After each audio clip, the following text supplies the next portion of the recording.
અસ્તિત્વમાં કશુંક છે. ભાવ એટલે છે. એ જેવું છે એવું એક્ઝેક્ટ મને સમજાય અને મારામાં સ્થિર થઈ જાય, એનું નામ ભાવ. ભાવનો એક જ કમ્પોનન્ટ લાગણી છે. લાગણી એટલે ભાવ નહીં. લાગણી એટલે આવેશ, ઉપર નીચે થયા કરે. મમતા ભાવ છે. બાળક એકવાર જન્મી જાય, માને એની પ્રત્યે મમતાનો ભાવ થાય, પછી બાળક સામે હોય કે ના હોય, નજીક હોય કે દૂર હોય, નાનું હોય કે મોટું હોય, આ ભાવ નિરંતર રહે છે, મમતાનો, વાત્સલ્યનો. તો છે એને અનુરૂપ મારી અંદર સમજ સ્થિર થઈ ગઈ એટલે ભાવ. આ સમજની સ્થિરતામાંથી અભિવ્યક્તિ છે લાગણીઓની. કોઈ વસ્તુ આપો, કશુંક ભેટ આપો, કશુંક ચોકલેટ આપો, કંઈક ખવડાવો પીવડાવો, ફરવા લઈ જાઓ, વાતો કરો, ગીત ગાઓ, કવિતા કહો, બધું એક્સપ્રેશન છે ભાવનું. આ થાય પછી એક્સપ્રેસ કરવા માટે ભાષા છે, જે મેં આ કહી. ભાષા અલગ અલગ હોય. આઈ લવ યુ, আমি তোমাকে ভালোবাসি, আমি तुझा પર પ્રેમ કરતો, આવી અલગ અલગ ભાષા છે. ભાષા એકલી સફિશિયન્ટ નથી. રૂબરૂ શિબિર કરવાનો ફાયદો એ કે પ્રબોધકની અને આજુબાજુના મિત્રોની ભંગીમાં, એટલે કે ફેશિયલ એક્સપ્રેશન, આ તમે જોઈ શકો. એને આધારે તમે કેટલુંક તારવી શકો. ડે 1થી હું કહેતો આવ્યો છું કે નજીક બેસો, નજીક બેસો, નજીક બેસો. હા કે ના? પણ કેટલાક લોકો નિશ્ચિત કે પાછળ બેસીએ ને તો જે કરવું હોય થાય, શિબિર સિવાયનું. ફૂસફૂસ કરાય, મમરા ખવાય, ચાલુમાં જતું રહેવાય, આરામથી ઊંઘી જવાય. મેં કીધું આગળ તો ઊંઘો તોય કંઈ ફેર પડતો નથી, પણ જેટલો સમય જાગતા હો એટલો સમય હું તમારા ચહેરાના ભંગીમાં જોઈ શકું, અને તમે પણ ભંગીમાં. અને છેલ્લું અંગહાર, આખા શરીરની ભાષા.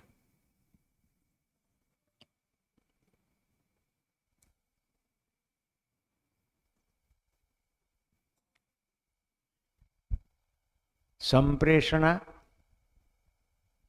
અભિવ્યક્તિ, પ્રકાશન, આ ત્રણેય શબ્દો અલગ છે. તમે પોસ્ટરમાં જોયું છે, મારા નામ આગળ લખ્યું છે સંપ્રેષક. ઘણા બધા પોસ્ટરમાં તમે પ્રબોધક જોશો. બોધ કરાવે પ્રયોજનપૂર્વક, પ્રબોધક. સંપ્રેષણા, સંપૂર્ણતાના અર્થમાં કશું પ્રેષક એટલે મોકલે, પહોંચાડવાની મારી કોશિશ છે કેટલાક સંદેશો. તો સંપ્રેષક. અભિવ્યક્તિ, આ હોલમાં તમે મને ખાલી 6 થી 7 કલાક જ જુઓ છો. જેની સાથે હું રહું એ મારું આચરણ જોવે, એને કહેવાય અભિવ્યક્તિ. અને મારી સમગ્રતામાં 24 કલાકમાં બધી જ ભૂમિકાઓમાં જ્યાં જાઓ ત્યાં સતત ને સતત મારા દ્વારા પ્રકાશિત થયા કરે, એ પ્રકાશન. સંપ્રેષણામાં પ્રયત્ન છે. આચરણની અંદર નિરીક્ષણ એટલે કે અભિવ્યક્તિ છે. હું અભિવ્યક્તિ કરું, બોલીને પણ અભિવ્યક્તિ થાય. તમારા પગ દાબી દઉં એ પણ અભિવ્યક્તિ છે, પણ એ સીમિત સમયમાં જ. બધા સમયમાં જે સતત પ્રકાશિત થઈ રહ્યું છે એ મારી સમજ છે, એ પ્રકાશન. તો સંદેશનું સંપ્રેષણ, આચરણની અભિવ્યક્તિ અને સમજનું પ્રકાશન. તો આટલી સિક્વન્સ છે. આપણે વાત કરતા હતા પેલા ફાળાની. એટલે સીમિત શબ્દો હોય, રૂબરૂ ના હોય તો ખબર ના પડે. ભાઈએ એવું કીધું કે દાતાઓનો આભાર, કેમ કે હજી જીવન વિદ્યાના અધ્યયનમાં આગળ છે. કોઈ અહીંયા દાન કરે છે કે સહયોગ કરે છે? દાન કરીને તો છૂટી જવાનું છે. સહયોગ, રાઈટ? જેમણે હોલ માટે ખર્ચો કર્યો, ઈશુભાઈ અહીંયા ઉપસ્થિત જ છે. સહયોગ એવા તો અમને ખૂબ મળ્યા કે પૈસા લઈ જજો પણ હું શિબિરમાં નહીં આવું, તો ભાઈ રહેવા દેજો. તો વળી પાછું એનું એ જ થઈ ગયું. સહયોગ, સમજણના અર્થમાં તમે અમારી સાથે છો. સંભાવના એવી છે કે તમે બધો સમય ના પણ હાજર રહી શકો, કોઈને પ્રસંગ આવી જાય, એ બધું જુદું. પણ તમારો ભાવ શું છે? મૂળ સહયોગ. દાનમાં શું છે?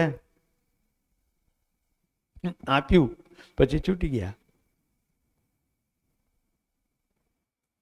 હવે ચાલીએ આગળ. હવે આપણે મહત્વનું એ સમજવું છે, પંચકોટી માનવ બધાને ખબર પડી ગઈ? ઓકે. આમાં એક જ પ્રશ્ન આવ્યો હતો. ડિસ્કવરીમાં એક ટીવી શો આવે છે જેમાં ભૂત પ્રેત આત્માના સાઉન્ડ સંભળાય ના સંભળાય, બધું કન્સ્ટ્રક્ટ કરવામાં આવે છે, દેખાય પણ છે. એ લોકોને વેચવું છે, ટીઆરપી વધારવું છે, રાઈટ? જે ભૌતિક જ નથી અને બહુ સાદું છે. શરીર રહી જાય છે અને પછી કશુંક નીકળી જાય છે. જે ભૌતિક છે તો રહી જાય છે, તો પછી જે નીકળી ગયું છે જે ભૌતિક નથી એનો અવાજ કેવી રીતે સંભળાય, એનો ફોટો કેવી રીતે પડે? હવે જે થાય છે કહું, ડિસ્કવરીનો શો ભૂલી જાઓ. હું મારા શરીરમાં કેવી રીતે રહું છું? હું બહુ સારો ચિત્રકાર નથી.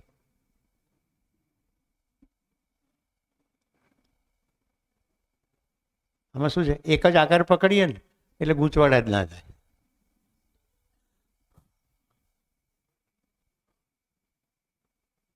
બધા પાર્શલ ગોળ.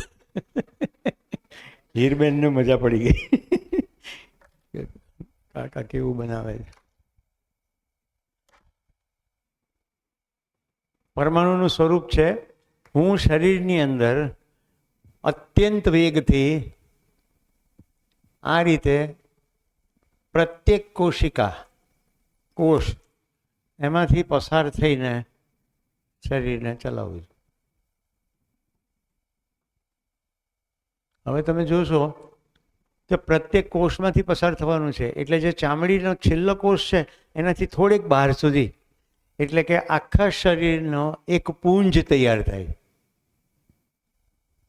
અને આ વેગ એટલો બધો છે કે કોઈ પણ સમયે હું ત્યાં નથી એવું નથી, એટલે જાણે કે બધે જ છું. પુંજાકાર. આ પુંજ સમજવા માટે દિવાળીના દિવસોમાં એક તારામંડળ સળગાવીને દોરીથી બાંધીને ગોળ ગોળ ફેરવો તો આખો વર્તુળાકાર પુંજ દેખાય છે. એ તો સામાન્ય સ્પીડ છે ને, અહીંયા તો સખત સ્પીડ છે પરમાણુના સ્તરે. એક્ઝેક્ટ આવી રીતે સ્પીડથી પુંજાકાર રહે છે. હવે જ્યારે શરીર છૂટી જાય, મેં મારા શરીરની શું સ્વીકૃતિ કરી છે? આવું શરીર છૂટી ગયું, પણ મારી સ્વીકૃતિમાં તો આ જ છે. છૂટ્યા પછી પણ મારો આનો પુંજ મેન્ટેન થાય છે. ભૌતિક નથી, મુવમેન્ટનો પુંજ છે. હવે તમે મને ચાહો છો અને તમારે અત્યંત આઘાતમાં છો, તમને મને મળવાની ખૂબ ઈચ્છા છે, આવું કંઈ પણ હોય મારા મૃત્યુ પછી, તો તમારી અંદર મનના સ્તરે આનું પ્રતિબિંબ પડે છે અને તમને એમ લાગે કે મેં જોયો સુરેશને. ફિઝિકલી નથી જોઈ રહ્યા. ઓકે, પુંજાકારનું પ્રતિબિંબ છે. ડિસ્કવરીવાળાને બીજા બધા તો જે કરે તે એનો કોઈ મતલબ નથી. આવું ક્યારનું ચાલતું આવે છે. છાપામાં ઘણા લખે પણ છે કલમ, એ બધું 67 ને 75ની સાલનું લખે. હમણાં એક જયેશભાઈ લખી જ રહ્યા છે, બધું જૂનું જૂનું. હમણાં એટલા બધા સાધનો આવી ગયા છે ને કે હવે કોઈ દાવો ટકે એમ નથી. અમુક કિલ્લાઓ, અમુક મકાનો, આજનું જ છાપું મેં ગુજરાત સમાચાર વાંચ્યું, એમાં ભૂતની થિયરી ઊભી કરીને ગુનો થયો છે. એટલી હદ સુધી કે એ ઘર બંધ હતું, એની આજુબાજુના લોકો રોજ અગરબત્તી કરતા હતા. હવે ઘણા મકાનો વેચાવા ના દેવા હોય અને કબજોય ના કરવા દેવો હોય તો બધું ક્લિયર આમ કન્સ્ટ્રક્ટ કરવામાં આવે. Hotel blue hill Bhavnagar. હું સવારે ઉઠ્યો એટલે પેલો વેઇટર આવીને કહે, સાહેબ રાત કેવી રહી? મેં કીધું એવું ના પૂછાય, ગુડ મોર્નિંગ કહેવાય. કંઈ વાંધો નહીં સાહેબ, પાછો જતો રહ્યો. બીજે દિવસે કે રાત કેવી રહી? મેં તું કાલ સમજાવ્યું તો જ ખરું, રાત કેવી, રાતમાં શું રહે? એટલે હું ટ્રેનિંગ પ્રોગ્રામ કન્ડક્ટ કરવા ગયો હતો, આખો દિવસ પ્રોગ્રામ કરું, રાતે સૂઈ જાઉં.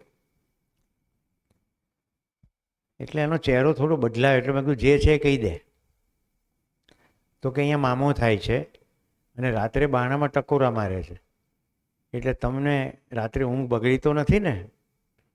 આજે થઈ જાય મામા સાથે મુલાકાત. રાતે મેં કીધું એક સરસ કડક ચા બનાય અને ટીવીમાં પિક્ચર મૂકી દે.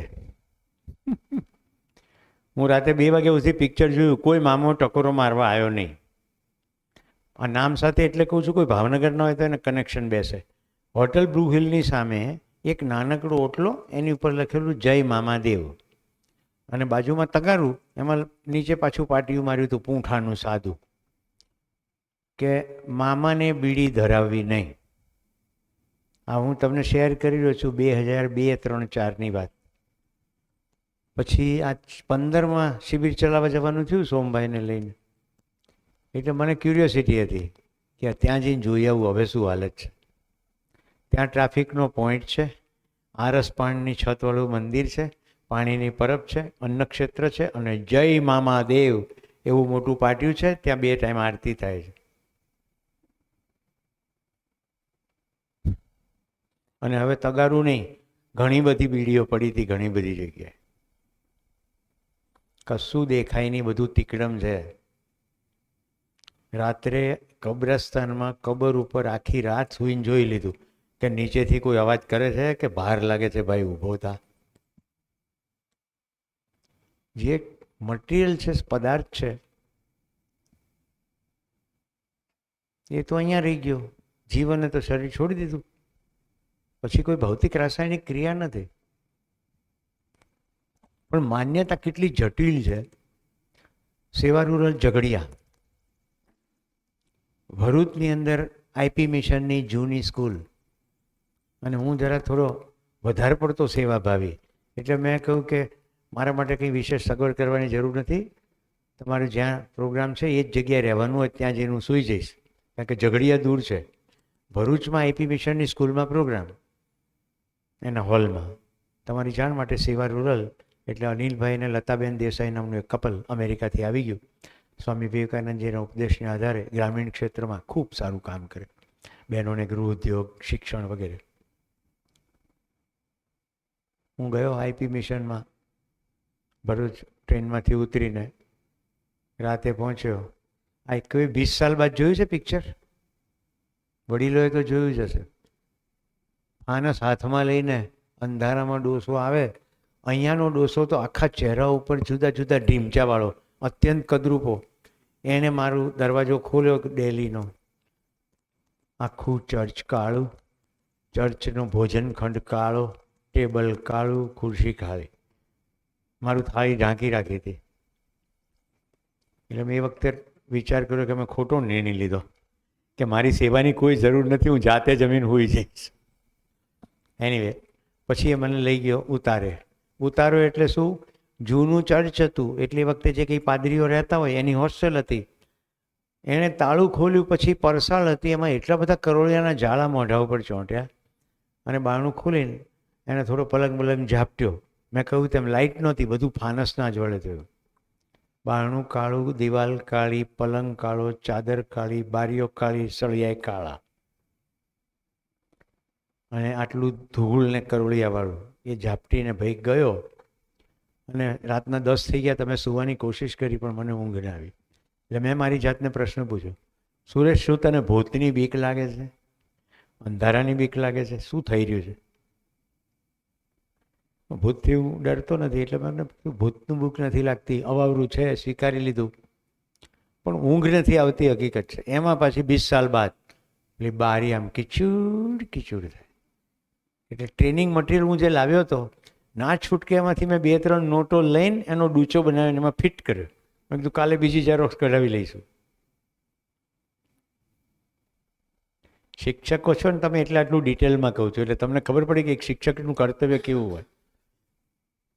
તોય ઊંઘ ના આવી, એટલે પછી ઉઠીને નર્મદાજીનો કાંઠો છે ત્યાં સેવા રૂરલ સંસ્થામાં, અને ચાહે એટલે કે સુરેશભાઈને પ્રકૃતિ પ્રેમ છે તો સંસ્થા એવી પસંદ કરો કે જે નર્મદાને કાંઠે હોય. તો અત્યારે નિકોરા જ્યાં રેગ્યુલર જીવન વિદ્યાના શિબિરો થાય છે, ધ્યાનીધામ ત્યાં થતો, પણ એ દિવસે જગ્યા અવેલેબલ નહીં, એટલે આ આપેલી. તો હું નર્મદાને કાંઠે ટહેલવા માંડ્યો. એમાં એક ઓટલો જોઈને સૂઈ ગયો. સવારે ઉઠીને ફરી તેવું ગયું, કારણ કે રાત્રે પડખું ફરવા ગયો ને તો પડવા જેવું થઈ ગયું. એટલે પછી ઉઠીને પેલા અવાવરું રૂમમાં જઈને સૂઈ ગયો. સવારે દાંતણ કરવા ત્યાં ગયો ત્યારે ખબર પડી કે હું જે સૂતો તો એ ઓટલો નહોતો, એ કબ્રસ્તાન હતું, અને એની અંદર બધું રોમન લિપિની અંદર કોણ કોણ મરી ગયું કારણ કે બધું 150-200 વર્ષ જૂનું બધું હતું. એટલે મને કમત સૂજી કે હવે કરીએ એક્સરસાઇઝ. એટલે સવારના પોરમાં મેં સેવા રૂરલમાં ફોન કરીને કહી દીધું કે જેવા આવે ને પાર્ટિસિપન્ટ એ બધાને સીધા હોલમાં લઈ આવવાના છે. મહેરબાની કરીને કોઈ નદી કિનારે ફરવા ના જાય. એટલે બધા હોલમાં આવી ગયા. થોડો પ્રોગ્રામ વહેલો શરૂ કરી દીધો. મેં માર્ક કર્યું કે બિલકુલ એ લોકો એ તરફ જાય જ નહીં. એટલે સાંજ સુધી કોઈ ત્યાં ગયું નહીં. સાંજે જમવાનું પત્યા પછી મેં કીધું મને ગાવાનો શોખ છે તો આપણે બધા 3 દિવસનો પ્રોગ્રામ છે તો આપણે રાત્રે અંતાક્ષરી રમીએ. નર્મદાજીને કાંઠે સરસ બધા ઓટલા છે તો બધા બેસી જઈશું. બધા કે હા. એટલે હું બધાને રાત્રે લઈ ગયો ત્યાં. બધા બેસી ગયા કારણ કે બધા મારી ઉપર વિશ્વસ્ત હતા. ગીતો બીતો ગાયા.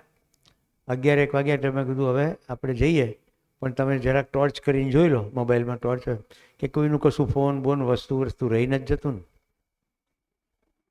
અને પછી થઈ બબાલ. કારણ કે જેવું ટોર્ચ કરીએ એટલે ઓહો આ તો ખબર છે. 2 બહેનોને તાવ ચડી ગયો રાત્રે. બીજે દિવસે પાછી જતી રહી. ખાલી જોવા માત્રથી. કારણ કે શું માન્યતા છે કે મેં કબર ઉપર બેઠી એટલે હવે મને વળગી જશે, ચોંટી જશે. ત્યારથી પછી મેં એવા અખતરાઓ બંધ કરે. હું માન્યતા તોડાવવા માગતો હતો.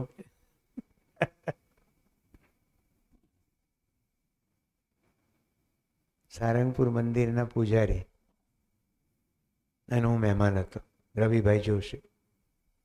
મેં કીધું મને કહેજો રવિભાઈ, આ કોકને 5 શનિવાર કોકને 2 શનિવાર એવું કેમ કહો? એ કે હું કંઈ નહીં, એ વખતે જે મનમાં આવે કહી દઉં. પણ એ વિનમ્ર છે એટલે એમણે કીધું કે મારો દાદો બોલાવે છે, હું કંઈ કરતો નથી. એ બોલાવે એ બોલું છું અને કરનારો એ કરે છે. પણ તમારી જાણ માટે ક્રિશ્ચન ભૂત, મુસ્લિમ ભૂત કે જે હનુમાનજીમાં નથી માનતું એવા કોઈ ભૂત દૂર થઈ શકે નહીં. કારણ કે શરીર છૂટ્યા પછી નિષ્કર્ષ શું છે? જે માનીએ છીએ તે જ નિષ્કર્ષ છે. હું હનુમાનજી માનતો હોઉં તો મને જીવતાય બીક લાગે અને મર્યા પછી બીક લાગે. રાઈટ? આમ જતા જતા નથી સલામ મારતા. શનિવારે નાળિયેર ફોડે, હનુમાનજી ઉપર તેલ ચડાવે, આવું બધું થાય છે કે નથી થતું? બાધા, આખડી, માનતા બધું શું છે? તો તમે માનતા હો તેવું થાય. પહેલાં પાછળ હાથ ઉપર થાય છે પછી તમારો વારો. જરા વચ્ચે જગ્યા રાખીને બોલજો, પડઘાને કારણે મને તમારો પ્રશ્ન પહોંચવો જોઈએ.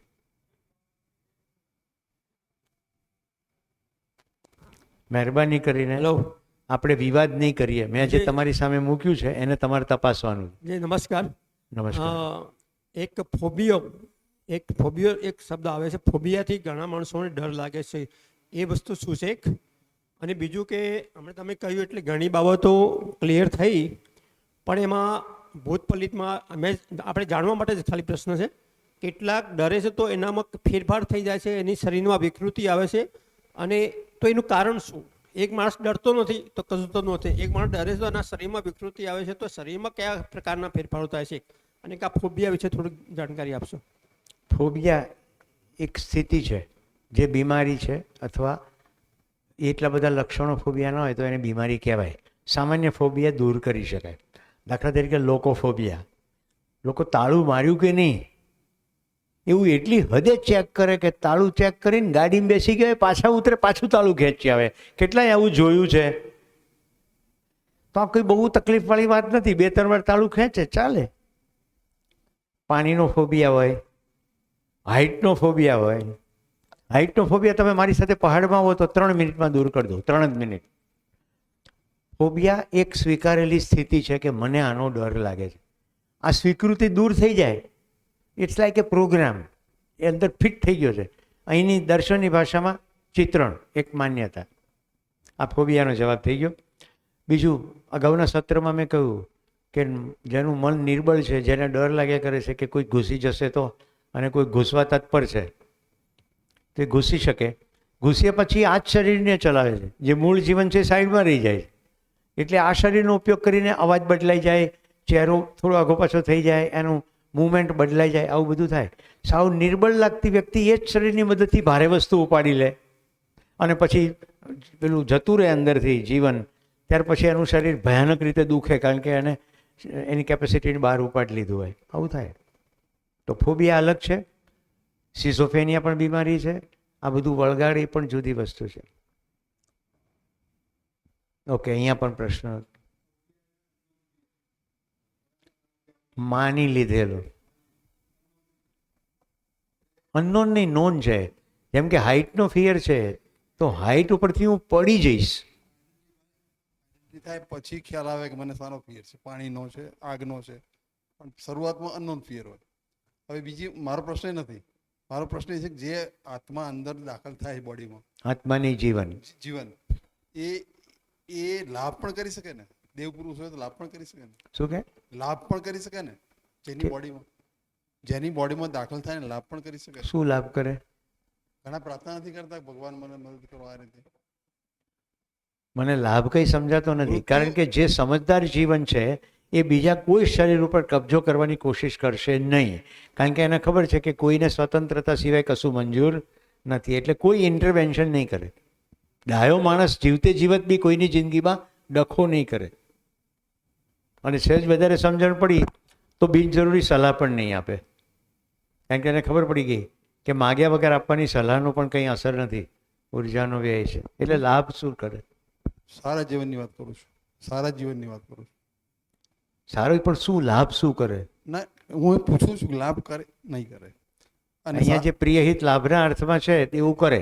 જેમ કે ખીચડી ખાવી છે અને મૂળ શરીર છે એને ખીચડી નથી ખાતો, એ જીવન ઘૂસીને ખીચડી ખાય, પણ એને લાભ ના કહેવાય. આ તો આપણે લાભ એ અર્થમાં કે કોઈક મટીરિયલ મળ્યું. સાળંગપુરમાં ચિઠ્ઠી આપે છે, જેને ભૂતનો ડર હોય ને એ લોકોને ભૂત કાઢવા માટે સાળંગપુરમાં ચિઠ્ઠી આપે. શું આપે? ચિઠ્ઠી આપે, અને એની જગ્યા છે. મેં કીધું તો ખરું, માનતો હોય તો થાય. ભૂત કાઢવાની ના, એટલે એ એન્હાન્સ કરે છે મંદિર.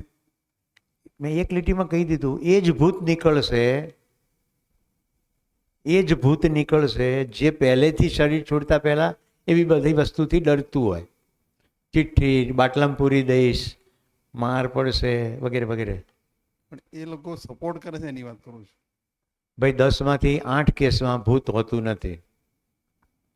સિઝોફેનિયાના પેશન્ટ હોય છે, એને મારવામાં આવે, હરખા થઈ જાય, માર સહન ના કરે એટલે નીકળી જાય, એને બધું ધાર્યું કરવું હોય.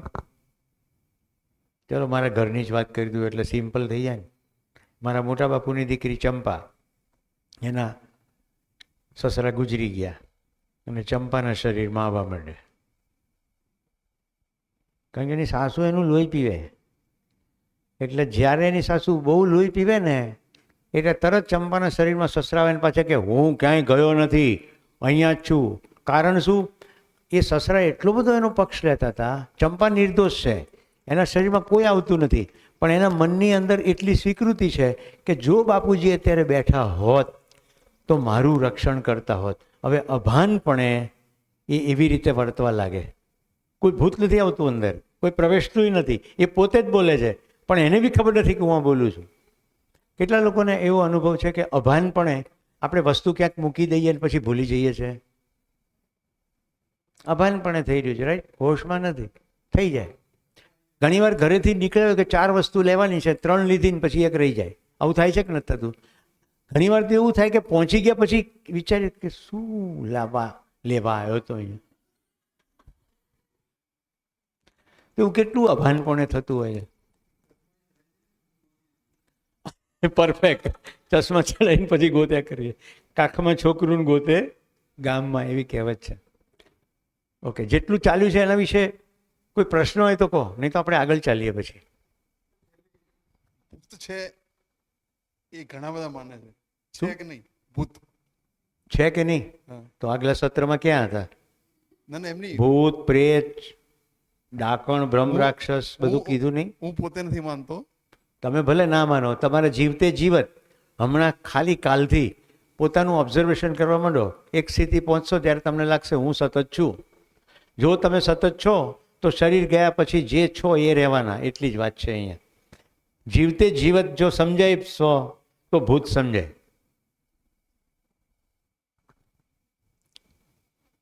જો એટલી બધી ઘટનાઓ રેકોર્ડ થયેલી છે કે જીવન અંદર પ્રવેશી જાય ને બીજું, ત્યાર પછી જે મૂળ જીવન છે એને જે વસ્તુની ખબર નથી એવી એટલી બધી વસ્તુ એ બોલે. એ ક્યાંથી લાવે? જેની પાસે એનો ડેટા જ નથી, રાઈટ? એવું બધું ઘણું ડોક્યુમેન્ટેડ થયેલું છે. પણ તમે જુઓ એક સમયમાં બહુ થતું હતું, હવે કેમ ઓછું થઈ ગયું? અચ્છા, ગામડામાં કેમ વધારે થાય છે, શહેરમાં કેમ થતું નથી? શહેરમાં સાયન્ટિફિક ટેમ્પરામેન્ટ વધી ગયો એટલે બીમારી હોય તો ઈલાજ કરાવે. વિચિત્ર રીતે વર્તે તો ભૂવા પાસે ના લઈ જાય. મને સાપ કરડે તો હું ભૂવા પાસે ના જાઉં, હું સીધો લાંબો થઈ જાઉં અને જે નજીકમાં એને કહું કે મને ઊંચકીને હોસ્પિટલ લઈ જાઓ. હું ચાલું પણ નહીં, હાથ ઊંચો પણ ના કરું, કારણ કે મને ખબર પડી ગઈ છે કે ઝેર ફરે જલ્દી જલ્દી પ્રસરી ના જાય એટલે મૂવમેન્ટ ઓછી કરી દેવી જોઈએ. પ્રશ્ન? હા, શેર કરો. મોડર્ન સાયકોલોજીમાં એવું કહેવામાં આવે છે કે જ્યારે તમારી જે સપ્રેસ્ડ ઇમોશન્સ ઈગોથી ડિટેચ થાય અને પછી એ સબકોન્શિયસલી સેપરેટ આઈડેન્ટિટી તરીકે કામ કરતું હોય થ્રુ યુ ઓનલી, યસ, એને જ પજેશન કહે. મિસ્ટર જેકીલ એન્ડ હાઇડ નામની આખી વાર્તાઓ આવી. દિવસે અમુક અને રાત્રે અમુક. Right, doctor Jekyll and hide.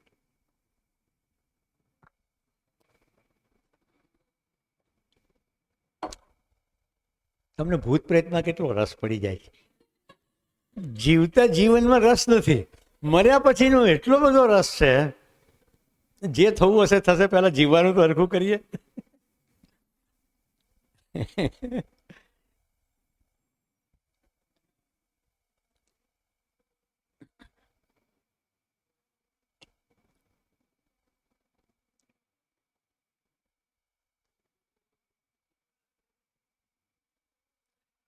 હવે આપણે માનવીય સ્વભાવ, મૂલ્ય, નીતિ અને ચરિત્ર હું કહું એટલે ભાઈ બતાવજો.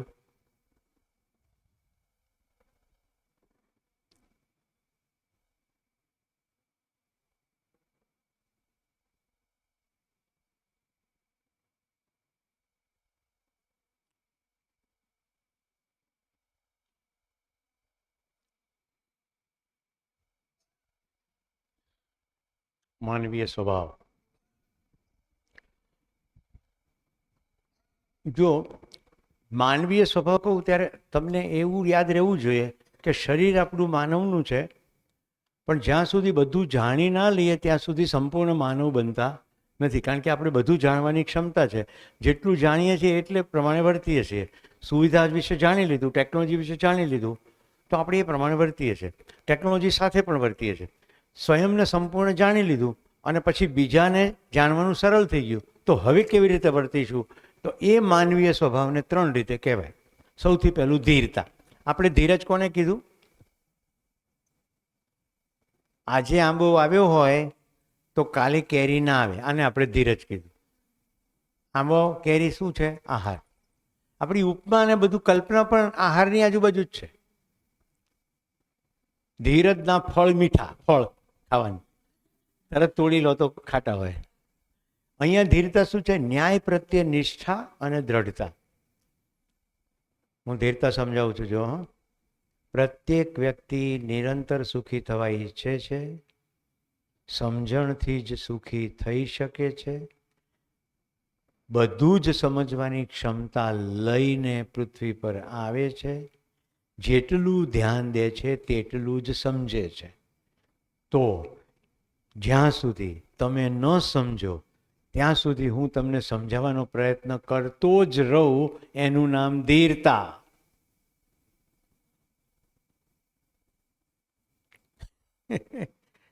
તો તમે વિચિત્ર રીતે વર્તો તો પણ હું તમારી સાથે સમજાવટના સ્વરમાં વર્તું. એવો ગુણ ક્યારે આવે? જ્યારે મને એવી ખબર પડી જાય. આજે 4 વાક્યો કીધા. પ્રત્યેક માણસ નિરંતર સુખી થવા ઈચ્છે છે, સમજીને જ સુખી થશે, સમજવા માટેની ક્ષમતા લઈને આવે છે, પણ જે જેટલું ધ્યાન દેશે એટલું જ એ સમજશે. તો આ શિબિર શું છે? ધ્યાન આકર્ષણનો કાર્યક્રમ છે. હું સતત તમારું ધ્યાન ખેંચવાનો પ્રયત્ન કરું છું. શિબિર સમજાવટનો જ કાર્યક્રમ છે, પણ ઓડિયો, વિડીયો, પ્રેઝન્ટેશન, ઉદાહરણો, દાખલા, દલીલો એ બધા રસ્તાઓ છે ધ્યાન ખેંચવાના. આ અંગત નામ સાથે શું કેમ કહેતો હોઈશ? એ કોઈને જરા બી એવું ના થાય કે હવામાંથી વાર્તા લાવે. બધું જ નામ સાથે. ક્યાંક ક્યાંક મિત્રો મળી જાય. નામનો રેફરન્સ કહીએ ને એટલે કોઈક ના કોઈક કનેક્શન મળે. કાલ કોણ મળી ગયું? માકડી બોલતાની સાથે નિકિતાબેન. મેં કીધું ખાલી માકડી, પેલા માકડીની દીકરી આવીને બેઠી હતી, આ બેનનો ચહેરો બદલાઈ ગયો. મેં કીધું કંઈક કનેક્શન છે. તો નામ સાથે બોલીએ તો આપણો ફેર પડે. તો ધીરતા. હવે ન્યાય મેં શું કીધું? ન્યાય એટલે ઉભય તૃપ્તિ. સાદી ભાષામાં ઉભય તૃપ્તિ. બેવ જણા તૃપ્ત ક્યારે થાય? તો તૃપ્તિ શેમાં છે? સ્વયંમાં સમાધાન, પરિવારમાં સમૃદ્ધિનો ભાવ, સમાજમાં અભય, પ્રકૃતિમાં આ ચારથી નીચે તો તૃપ્તિ છે નહીં. તો બે જણા વચ્ચે ક્યારે સંવાદ થાય? બંને ન્યાય માટે નિષ્ઠાન્વિત હોય, રાઈટ, તો જ સંવાદ થાય. આ ન્યાય એટલે આ ચાર ફલક. તો ન્યાય પ્રત્યે નિષ્ઠા. હું આ સમજી ગયો છું, તમને આ ચારેય વસ્તુ સમજાવી શકીશ, કારણ કે તમે પણ એ રીતે જ તૃપ્ત થશો. આ ન્યાય પ્રત્યે નિષ્ઠા અને દ્રઢતા, એમાં કંઈ ડાઉટ બી નથી, આમ જ છે. આમાં જેને કશો બી ડાઉટ હોય ને, ઘડીએ ઘડીએ ચાર વસ્તુ યાદ કરી નાખવાની કે મારું સુખ ખાલી મારા ખાવા પીતા પૂરતું સીમિત છે, તો જવાબ આવશે ના. પરિવારમાં જોઈએ કે એકલું પરિવારમાં હોય તો ચાલે ના, સમાજમાં પણ અભય જોઈએ. એવી જ રીતે પ્રકૃતિમાં સંતુલન પણ જોઈએ. તો સુખ આટલું ચાર ફલકમાં છે. તો આ થઈ ધીરતા. હવે અત્યારે વીરતા શું છે? આને વીરતા કીધું. જો આપણી યુદ્ધની માનસિકતા જતી જ નથી. ચૂંટણી લડીને વિજેતા થયા. લડવા માટે ચૂંટણી છે. વોટ આપીને આપણે વ્યક્તિને આપણા પ્રતિનિધિ તરીકે મોકલીએ છીએ. એમાં લડાઈ ક્યાં આવી? ક્રિકેટ મેચ જીતી ગયા. આપણી ટીમ છે ને, ભારતની ટીમ હારી ગઈ.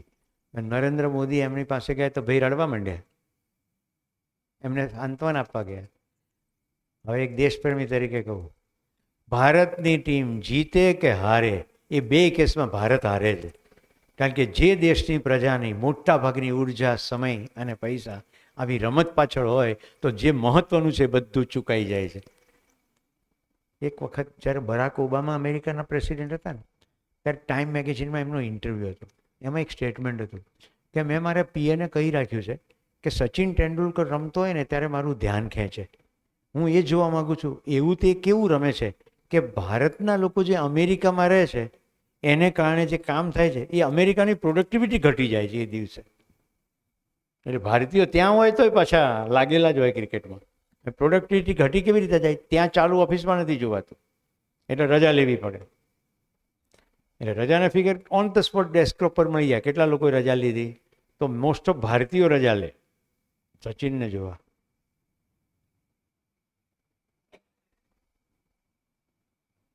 કોઈ હું નથી બોલતો એવું ના સાંભળતા. મને કોઈ સચિન પ્રત્યે વિરોધ નથી, ક્રિકેટ પ્રત્યે વિરોધ નથી, પણ મને એટલી ખબર પડી ગઈ છે, જે પ્રજા નાટક, ચેટક, સિનેમા જેવી વસ્તુમાં પોતાની જિંદગીનો કિંમતી સમય બગાડતી હોય, એ જિંદગીના મહત્ત્વની બાબતોમાં એમની પાસે સમય રહે નહીં.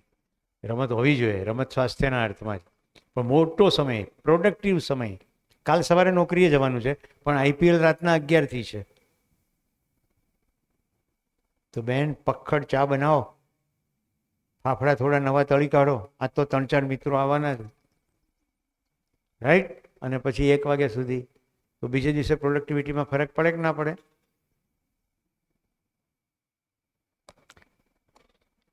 તો વીરતા. હવે જોઈએ, અન્યને ન્યાય મળે તે માટે સ્વયંની શક્તિનું નિયોજન. બીજાને ન્યાય મળે. કોઈ અન્યાયનો સામનો કરી રહ્યું છે, મતલબ કે એની પ્રત્યે દુર્વ્યવહાર થઈ રહ્યો છે, એની બધી કોશિશ હોવા છતાં લોકો એને મિસઅન્ડરસ્ટેન્ડ કરી રહ્યા છે, તો એ વખતે સમજણના બિંદુ લઈને મદદરૂપ થવા જવું વીરતા. પોતાની શક્તિનું નિયોજન. 3 શક્તિ છે, તન, મન ને ધન. તમને બસ કરીને ક્યાંક ટ્રાવેલ કરો તો ધન ખર્ચાય, શરીર પણ ખસેડો તન, અને સમજાવવાનું મન, તો તન, મન, ધન, એ 3 શક્તિ. ઉદારતા. જો ઉદારતામાં આપી દેવાનું નથી, સ્વયંની પ્રસન્નતાપૂર્વક પહેલાં ખુશી શરૂ થાય. અન્યને સુખ અને સમૃદ્ધિ. સુખ એટલે સમજણ, સમૃદ્ધિ એટલે સુવિધા. અને કેવી? આવશ્યકતાથી અધિક હોવાનો ભાવ મળે તે માટે પોતાના તન, મન, ધન રૂપી જે 3 અર્થ છે એનું અર્પણ. તો આથી ધીરતા, વીરતા, ઉદારતા. કોઈને કશું આપી દેવાથી ઉદારતા નથી. હું બ્લડ ડોનેટ કરું તો જેને બ્લડ ડોનેટ કરવું એનામાં સમજણ આવી જાય નહીં, તો બ્લડ ડોનેટ કર્યા દરમિયાન પહેલાં કે પછી એની સાથે સંવાદ કરીએ તો સમજણના બિંદુ ટ્રાન્સફર થાય. મોટા ભાગે સેવાની પ્રવૃત્તિમાં વસ્તુ આપી દેવામાં આવે છે, સમજણ આપવામાં આવતી નથી. આવું થાય છે કે નથી થતું? તો એટલી સેવા પ્રવૃત્તિઓ છતાં કેમ ફરક નથી પડતો? મેં કોઈને સ્કોલરશીપ આપી, એણે યુનિવર્સિટીમાં ભણી લીધું અને આતંકવાદી પ્રવૃત્તિમાં એ સામેલ થઈ ગયો. બોલો, હું જવાબદાર છું કે નથી? હું જવાબદાર છું કે નથી? કારણ કે મેં એને સમજ્યો નહીં, એની માનસિકતા કેવી છે, અને ખાલી ધન આપી દીધું. જો સમજવાની કોશિશ કરી તો ખબર પડે કે આને સમજણની જરૂર છે, અત્યારે કોલેજ જવાની જરૂર નથી. સમજણ નહીં અપાણી એટલે અણુબોમ્બ બન્યો. જો સમજણ હોત તો અણુબોમ્બ ના બને. એવું કહે છે કે આઇઝનહોવર જ્યારે અણુબોમ્બ ફાટ્યો ત્યારે ગીતાજીનો કોઈ શ્લોક બોલ્યા કે આ બધાને વિનાશ કરવા ઊભો થયેલો કાળ હું છું.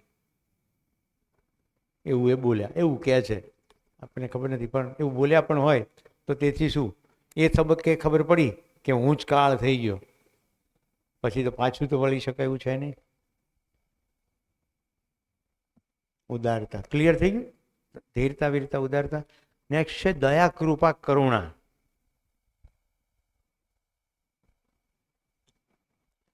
હળી ના કરવી એટલે દયા. અન્યના વિકાસમાં હસ્તક્ષેપ ના કરવો, દયા. અન્યના વિકાસમાં સહાયતા કરવી, કૃપા. અને અન્યને વિકાસ માટે પ્રેરવા, કરુણા. હવે આને બીજી રીતે પણ જોવાય.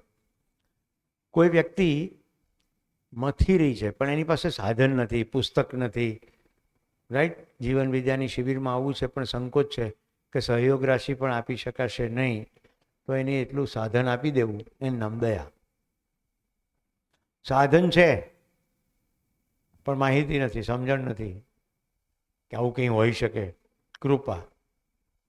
બે આપી દેવું, કરુણા. સાધને આપવું ને સમજણ પણ આપવી. તો બીજા એંગલથી પણ છે દયા, કૃપા, કરુણા. આ 6 માનવીય સ્વભાવ થયા.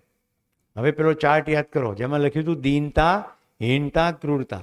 મેં તમને જેટલું બતાવ્યું બધું મોકલી દીધું છે ગ્રુપમાં. જે લોકો પાછળથી ગ્રુપમાં જોડાયા છે મૂંઝાતા નહીં, ફરી એકવાર મૂકી દઈશું. કારણ કે મેં જોયું કે મેં બપોરે રિસર્ચમાં એડ કર્યું પછી કેટલાક જોડાયા. તો દીનતા, હીનતા અને ક્રૂરતા, આ અમાનવીય સ્વભાવ સમજીએ. દીનતા, મારાથી શું થાય? દીનતા, મારાથી થાય કે ના થાય, તમારે તો નહીં જ થવા દઉં, હીનતા. અને તમે કશું કરવા બચો જ નહીં એટલી હદે તમને સમાપ્ત કરી દઉં, ક્રૂરતા. આવું ક્યારે બને? પશુ ચેતનાની અંદર પોતાની ક્ષમતાની કશી જ ખબર નથી, એટલે ખાવું પીવા માટે છીનવી લેવું, અથવા દરિદ્રતા. કૂતરાને ખોરાક ના પણ રાગડા તાણે, રાઈટ? રોવા માંડે ટાઈમે ખોરાક ના મળ્યો. દીનતા, ઉછળી પટપટાવ્યા કરે. હીનતા, ઝૂંટવી લેવું. ક્રૂરતા, તમે કેપેબલ જ ના રહો એવું કરી દેવું. તમામ પ્રકારની હિંસા, તાડના. હવે વિચારો, કોઈ શિક્ષક જ્યારે એવું બોલે છે કે તને સમજણ નહીં પડે, ચૂપ બેસ,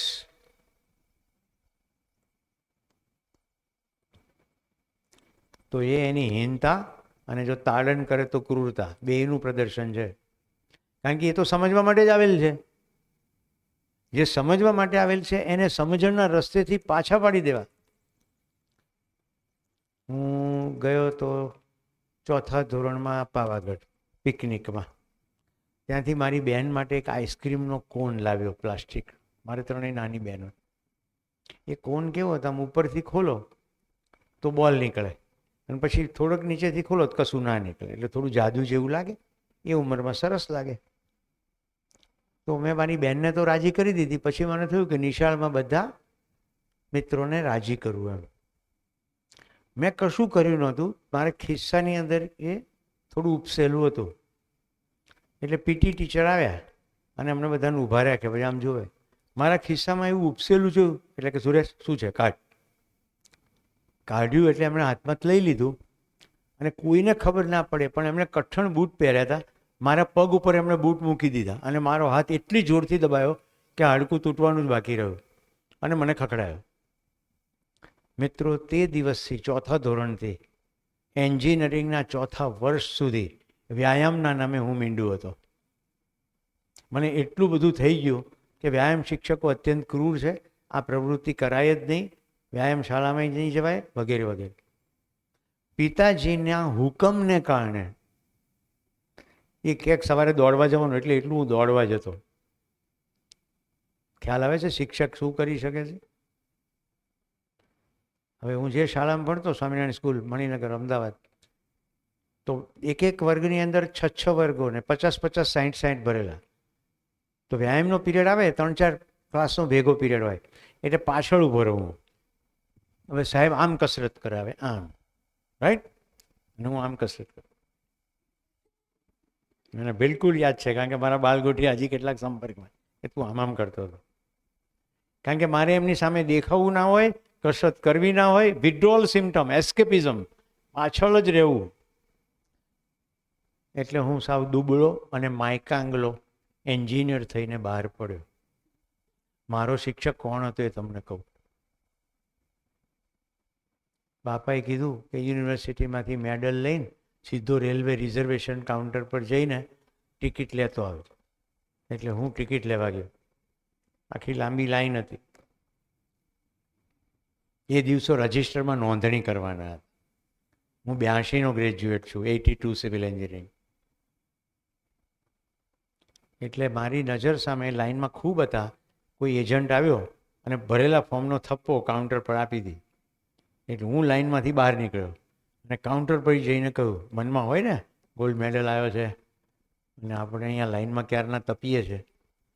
એટલે મેં જઈને કીધું, ભાઈ આવું ના ચાલે, અમે ક્યારના લાઈનમાં ઊભા છીએ, તમે આવી રીતે બીજાના ફોર્મ લઈ લો, પછી અમારો નંબર આવે ત્યારે ટિકિટ જ ના મળે. એટલે મને કહે, એઠી બેસ, જતી રહે. એટલે મારું સ્ત્રીકરણ કરી નાખ્યું. એ દિવસે મને એટલી ગ્લાની થઈ કે હું દુબળો પાતળો છું એટલે ને, કારણ કે હટ્ટો કટ્ટો મોટી મૂછવાળો મજબૂત હતો, નહીં તો અંદરથી કાંઠેથી ખેંચીને મારી હોત. હું પોતે ડરપોક છું, દુબળો છું.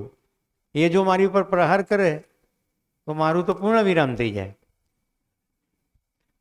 અનિલભાઈ, પછી મેં કરાટેના ક્લાસ જોઈન કર્યા, સેલ્ફ ડિફેન્સ શીખ્યો, વ્યાયામ કરવાનું શરૂ કર્યું કે મજબૂત તો થવું જ પડશે, જિંદગી જીવવી હશે. અને પછી સ્પોર્ટ્સ કયો પકડ્યો? Ultimate sports, right. શરૂઆતમાં મારા માટે અલ્ટિમેટ સ્પોર્ટ્સ હતો કરાટે. પછી મિત્રો ડીસામાં વિનોદ જોશીનો પરિચય થયો, ટ્રેકિંગ, પછી માઉન્ટેનરિંગ. એટલે મેં મારા બંને બાળકો નિર્ભય થાય એવી કોશિશ નાનપણથી કરી. એટલે સાપથી રમે, પહાડોમાં જાય. મારી દીકરી ખૂબ સારી માઉન્ટેનિયર છે, કોઈ બરફમાં ફસાયું હોય ને તેને બચાવવા જાય, એટલી તૈયાર માઉન્ટેનિયર. મારો દીકરો પણ માઉન્ટેનિયર, સ્કીયર, બધું છે. આ ભૂતની વાત નીકળી એટલે મને મનમાં એ જ યાદ આવ્યા કરતો હતો. જર્મનીમાં એક ભૂતિયો ટ્રેક છે, એ ટ્રેકનું નામ જ છે ઘોસ્ટ ટ્રેક. 3 દિવસનો ટ્રેક છે. એટલે ભૂતના ડરને કારણે લોકો દિવસ દરમિયાન વચ્ચે વચ્ચે થોડું ચાલે. મારો દીકરો મને મેસેજ કર્યો, કાલથી ભૂતિયા ટ્રેકમાં જઉં છું, 3 દિવસ નેટ મળશે નહીં. કારણ કે મેં એ બંને બાળકોને ભૂતથી ડરે નહીં, એટલે અમે એવું કરતા કે એને તાળું મારીને ઘર છોડીને અમે જતા રહીએ ચાલવા રાત્રે. એટલે મારા બાળકો જાતે હોમવર્ક કરે કે વાંચીને સૂઈ જાય. એટલે અંધારામાં મોટા થયા એટલે ડરે નહીં. અજાણી અંધારી જગ્યાએ રાત્રે હું સાથે લઈ જાઉં એટલે બંને નિર્ભયતામાં, પોલીસથી ના ડરે, ભૂતથી ના ડરે, સાપથી ના ડરે. કારણ કે હું ડરપોક હતો. મેં તમને એવો પ્રશ્ન પૂછ્યો છે, મારો શિક્ષક કોણ હતો જેણે મને ખખડાવી નાખ્યો? તો ઘટના ઘટી જાય એ આપણી ક્ષમતા ઉપર ઇશારો છે. મેં આ એટલું ઉદાહરણ ડિટેલમાં એટલે કીધું, જે ઘટનાથી તમે દુઃખી થાવ છો, આહત થાવ છો, પીડાવ છો, એ બધી ઘટના ઈશારો છે કે મારી ક્ષમતા પર મારું ધ્યાન ગયું નથી, મારી સમજણ ઓછી છે, નિયમ સમજાયો નથી. ઘટના પાછળનો નિયમ સમજાઈ જાય તો નહીં થાય. તો દયા, કૃપા, કરુણા થઈ ગયું. હવે નીતિ.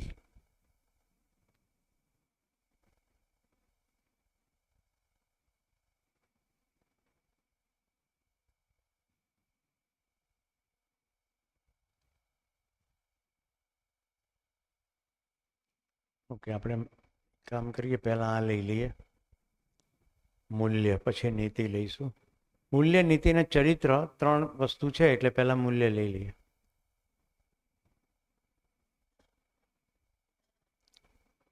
હવે વચ્ચે ભાઈ મને રાજેન્દ્રભાઈ મળ્યા હતા. આ કોઈ જલ્દી ભૂસી દે ક્વિકલી. છાંટી હું દઉં, ભૂસી તમે દો. ચલો આપણે પરસ્પર ઉપયોગીને પૂરક થઈએ.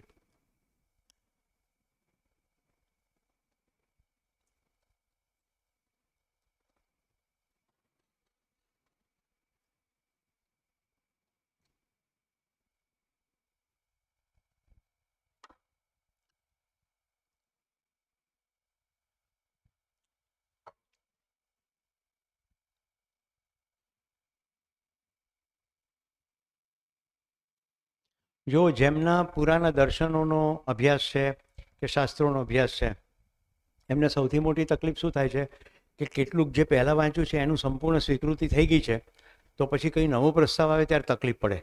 મારી કોશિશ મદદ કરવાની છે, કશું હું તમારા ગળે ઉતારી શકું નહીં એવો મારો પ્રયત્ન પણ નથી, પણ ખાલી જે કહેવાય રહ્યું છે એને કન્સિડર કરજો.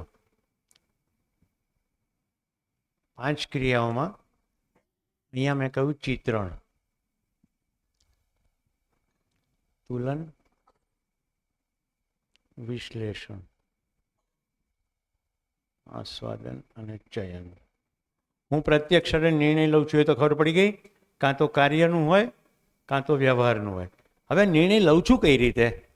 તો ચિત્રણની અંદર કેટલીક માન્યતાઓ પડેલી છે. આમ જેવી માન્યતાઓ છે ને એવી જ ઈચ્છા છે, એટલે ચિત્રણ ક્રિયાને ઈચ્છા કહ્યું.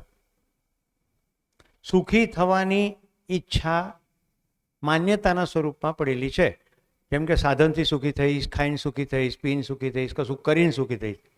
તો હું પછી કેવી રીતે પ્રાપ્ત કરું? જેમ કે આઈસ્ક્રીમ ખાઈને સુખી થઈશ, તો મારે આઈસ્ક્રીમ પ્રાપ્ત કરવાનો છે, તો હવે હું તુલન કરીશ. નજીકની દુકાન, દૂરની દુકાન, બ્લિંકિટ, ફોન નંબર, કોકને કહેવું, આ બધું વિચાર છે. અને પછી છેલ્લે પસંદ કર્યો, આશા છે કે આ આઈસ્ક્રીમ ખાઈને હવે હું સુખી થઈશ. ખાધો, મજા ના આવી, અહીંયા એક પાછી લીટી પડી ગઈ. આમ સતત આ બધું આવું ચાલ્યા કરે છે. ચિત્રણ, તુલન, વિશ્લેષણ, આસ્વાદન છે. આટલે સુધી જો ખબર પડી ગઈ હોય તો હવે જે ચિત્રણ છે, હું શરીર છું એની જગ્યાએ નવું ચિત્રણ આવે કે હું શરીરથી અલગ એક વાસ્તવિકતા છું, જીવન છું, એવું ચિત્રણ આવે. અને એવી પણ સ્પષ્ટતા આવે કે શરીરને સુવિધા જોઈએ છે, એનાથી થોડો સમય સુખ થાય છે, ક્ષણિક સુખ, એને નકાર પણ નથી, પણ મને નિરંતર સુખ જોઈએ છે, અને એ નિરંતર સુખ સમજણથી આવે છે. તો હવે ચિત્રણ 2 થઈ ગયા. એક ચિત્રણ હું શરીર છું, અને બીજું ચિત્રણ હું શરીરથી અલગ વાસ્તવિકતા છું. જે પેલું જૂનું ચિત્રણ છે એ વર્ષો જૂનું છે, આ તો નવું હજી 1 વાર 2 વાર સાંભળ્યું.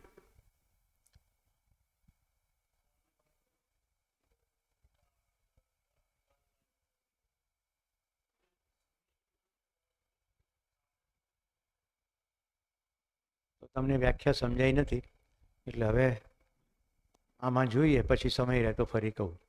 બધું સમજણના અર્થમાં જ હતું, ધીરતા, વીરતા, ઉદરતા. તો આ 2 પ્રકારના ચિત્રણ છે. જૂનું ચિત્રણ, હું શરીર છું, સુવિધામાં સુખ રહેલું છે, મને અસીમ સુખ જોઈએ છે, પણ માન્યતા છે કે સુવિધામાં છે, એટલે હું હવે અસીમ, જે શક્ય નથી, સુવિધાઓ પાછળ દોડીશ. અને મારી કદી પણ આ આશા પૂરી થનારી નથી, કારણ કે સંભવિત નથી. સાધનોથી અસીમ સુખ પ્રાપ્ત થવાનું નથી, આવું ચાલ્યા કરશે. આટલું ખબર પડી ગઈ. હવે આ નવું ચિત્રણ આવ્યું, હવે શું થશે? મારા તુલનની અંદર હું શરીર હતો તો 3 જ તુલન હતા, પ્રિય, હિત અને લાભ. જેવી ખબર પડી કે હું શરીરથી અલગ છું અને મારું સુખ સંબંધોમાં છે, એટલે હવે નવા 3 તુલન મારું ધ્યાન ગયું. ન્યાય, ધર્મ અને સત્ય. જેવા નવા તુલન શરૂ થયા, મારું ધ્યાન મારાથી નીકળીને હવે બહાર જવા માંડ્યું. પહેલાં જતું હતું, પણ પહેલાં આંખોથી દેખતા હતા, હવે સમજવાનો પ્રયત્ન કરવા માંડ્યા. ન્યાય, ધર્મ અને સત્ય તરફ જવા માંડ્યું. એટલે હવે મને જે ગ્રોસ દેખાતું હતું, ફિઝિકલ દેખાતું હતું, એની જગ્યાએ હવે સૂક્ષ્મ દેખાવા માંડ્યું. એ જે સૂક્ષ્મ છે, જે મૂળમાં છે, એ દેખાવા માંડ્યું. તો શરીર દેખાતું હતું, હવે માનવ દેખાવા માંડ્યું. હજી જોવાની કોશિશ કરી તો નિરંતર સુખપૂર્વક જીવવાનો પ્રયત્નશીલ ચૈતન્ય એકમ દેખાવા માંડ્યો. આ મૌલિકતા દેખાવા માંડી. જે શરીર દેખાતું હતું એને બદલે મૌલિકતા દેખાણી. એટલું જ નહીં, જે સંબંધ પુરુષ અને સ્ત્રીનો હતો એની જગ્યાએ હવે ભાવ ઉત્પન્ન થવા માંડ્યો. ભાવ અંદરથી ઉદ્ગમિત થયો કે આ મીના છે તો ઉંમરમાં દીકરી જેવી, પણ માની જેમ મારી કાળજી લે છે. તો જ્યારે પાણીનું કહે ત્યારે મારી અંદર અહેસાસ થાય મમતાનો. આને કીધું મૂલ્ય તરફ ધ્યાન ગયું, એટલે મૂલ્યોનો સાક્ષાત્કાર થયો. સાક્ષાત્કાર શેનો છે? વસ્તુનો નથી, સાક્ષાત્કાર મૂલ્યોનો છે. હવે ઉપરનું લખ્યા વગર કહી દઉં, બધો સાક્ષાત્કાર થઈ ગયો, બોધ થઈ ગયો, અનુભવ થઈ ગયો. હવે જે સાક્ષાત્કાર થઈ ગયો છે ફરી કરવાનો છે ના. હવે આની આ જગ્યાએ શબ્દ નવો આવે છે, ચિંતન. આટલું થયા પછી અહીંયાનું આ ચિત્રણ કે હું શરીર છું એ હવે નિરર્થક થઈ ગયું, એની ગ્રીપ નહીં રહે. એ ખાલી ઇન્ફોર્મેશન તરીકે પ્રિન્ટેડ છે, બાકી હું શરીર છું એ જતું રહ્યું. તો હવે બોધ અને અનુભવ પછી ચિંતનપૂર્વક હવે એમાં ચિત્રણ થશે કે હવે કેવી ઈચ્છા થશે. નાગરાજીની શું ઈચ્છા? અખંડ સમાજ સાર્વભૌમ વ્યવસ્થા. એનાથી નીચે ઈચ્છા જ ના થાય. જો કેવી ઈચ્છા, ભૂમિ સ્વર્ગ થઈ જાય, માનવ દેવતા થઈ જાય, નિત્ય શુભ થાય, ધર્મ સફળ થાય. એનાથી નીચે પછી ઈચ્છા જ ના થાય. અત્યારે ઈચ્છા આઈસ્ક્રીમ ખાઈને મારામારી ખાવાની થાય છે. પછી એમ થાય કે બધાને મારામારી ખવડાવી દઉં.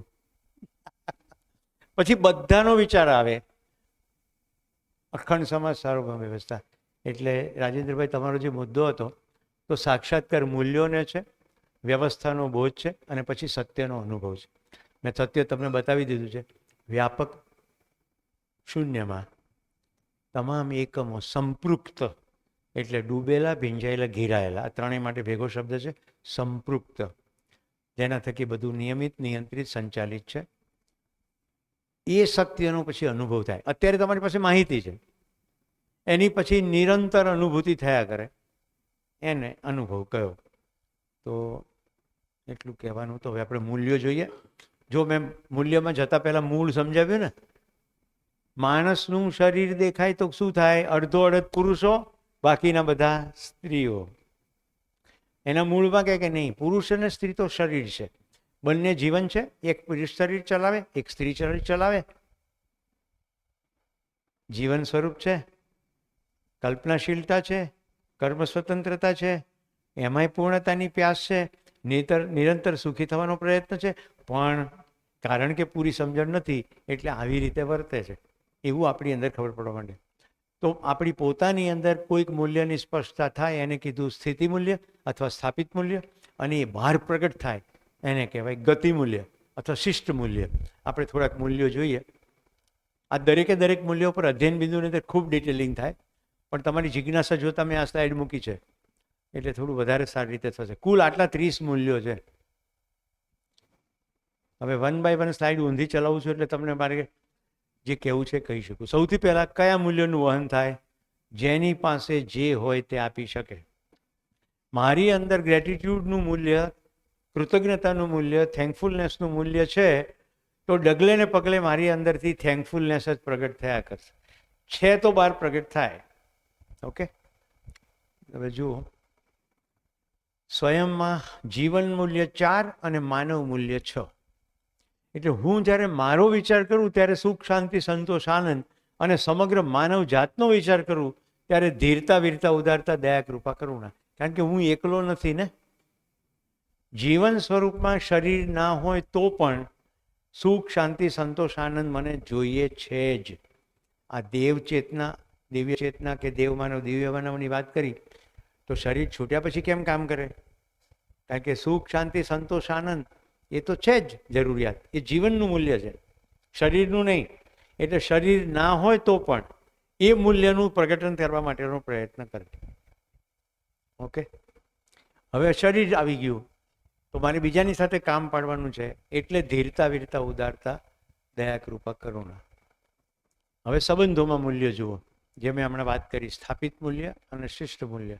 તો કેટલા મૂલ્યો છે? જો, વિશ્વાસ, સન્માન, સ્નેહ, મમતા, વાત્સલ્ય, ગૌરવ, શ્રદ્ધા, કૃતજ્ઞતા અને પ્રેમ. શિક્ષકો મૂલ્યનિષ્ઠ શિક્ષણની વાત કરે છે. આપણી વચ્ચે અત્યારે યોગીનભાઈ અને સિદ્ધાર્થભાઈ છે. યોગીનભાઈ ક્યાં બેઠા? સિદ્ધાર્થભાઈ છે? સિદ્ધાર્થભાઈ રોલ નંબર 35 હાજર થાય. એક નથી. કોઈ વાંધો નહીં. યોગીનભાઈ તમે બરાબર પકડી લેજો. મૂલ્ય શિક્ષણ સરકારી ઢીમ કરે છે. નવી એજ્યુકેશન પોલિસીમાં આવી ગયું હ્યુમન વેલ્યુઝ. વેલ્યુઝમાં શું કહીએ છીએ? વાર્તા કહીએ છીએ. એક કાગડાએ બતકને કહ્યું. કાગડો બતકની સાથે વાત કરે ના કરે. એવી બધી વાર્તાઓ છે, પંચતંત્રની વાર્તાઓ છે, જાતક કથાઓ છે. કેટલાકમાં દમ છે, કેટલામાં જરાય દમ નથી. બધું નકામું છે એવું નહીં, પણ કેટલીક વસ્તુ તો એવી જ છે. તો આપણે અહીંયા મૂલ્યને બરાબર સમજવાની કોશિશ કરીએ. બીજું, પ્રકૃતિની અંદર આ તો બધું માણસોનું થયું. વસ્તુના બે પ્રકારના મૂલ્યો છે. એક ઉપયોગિતા મૂલ્ય, કોઈક રીતે ઉપયોગી થાય, અને કલા મૂલ્ય. જેમ કે આ વસ્તુ પેન, આની ઉપયોગિતા શું? લખવાની. શું કામ લખવાનું? તમને સમજાવવા માટે. તો આ એની ઉપયોગિતા થઈ ગઈ. આ કેમેરાની શું ઉપયોગિતા છે? રેકોર્ડ કરશે અને બીજાને સમજાવટ માટે કામ લાગશે. ઉપયોગિતા મૂલ્ય. આ ચશ્મા, ઉપયોગિતા મૂલ્ય.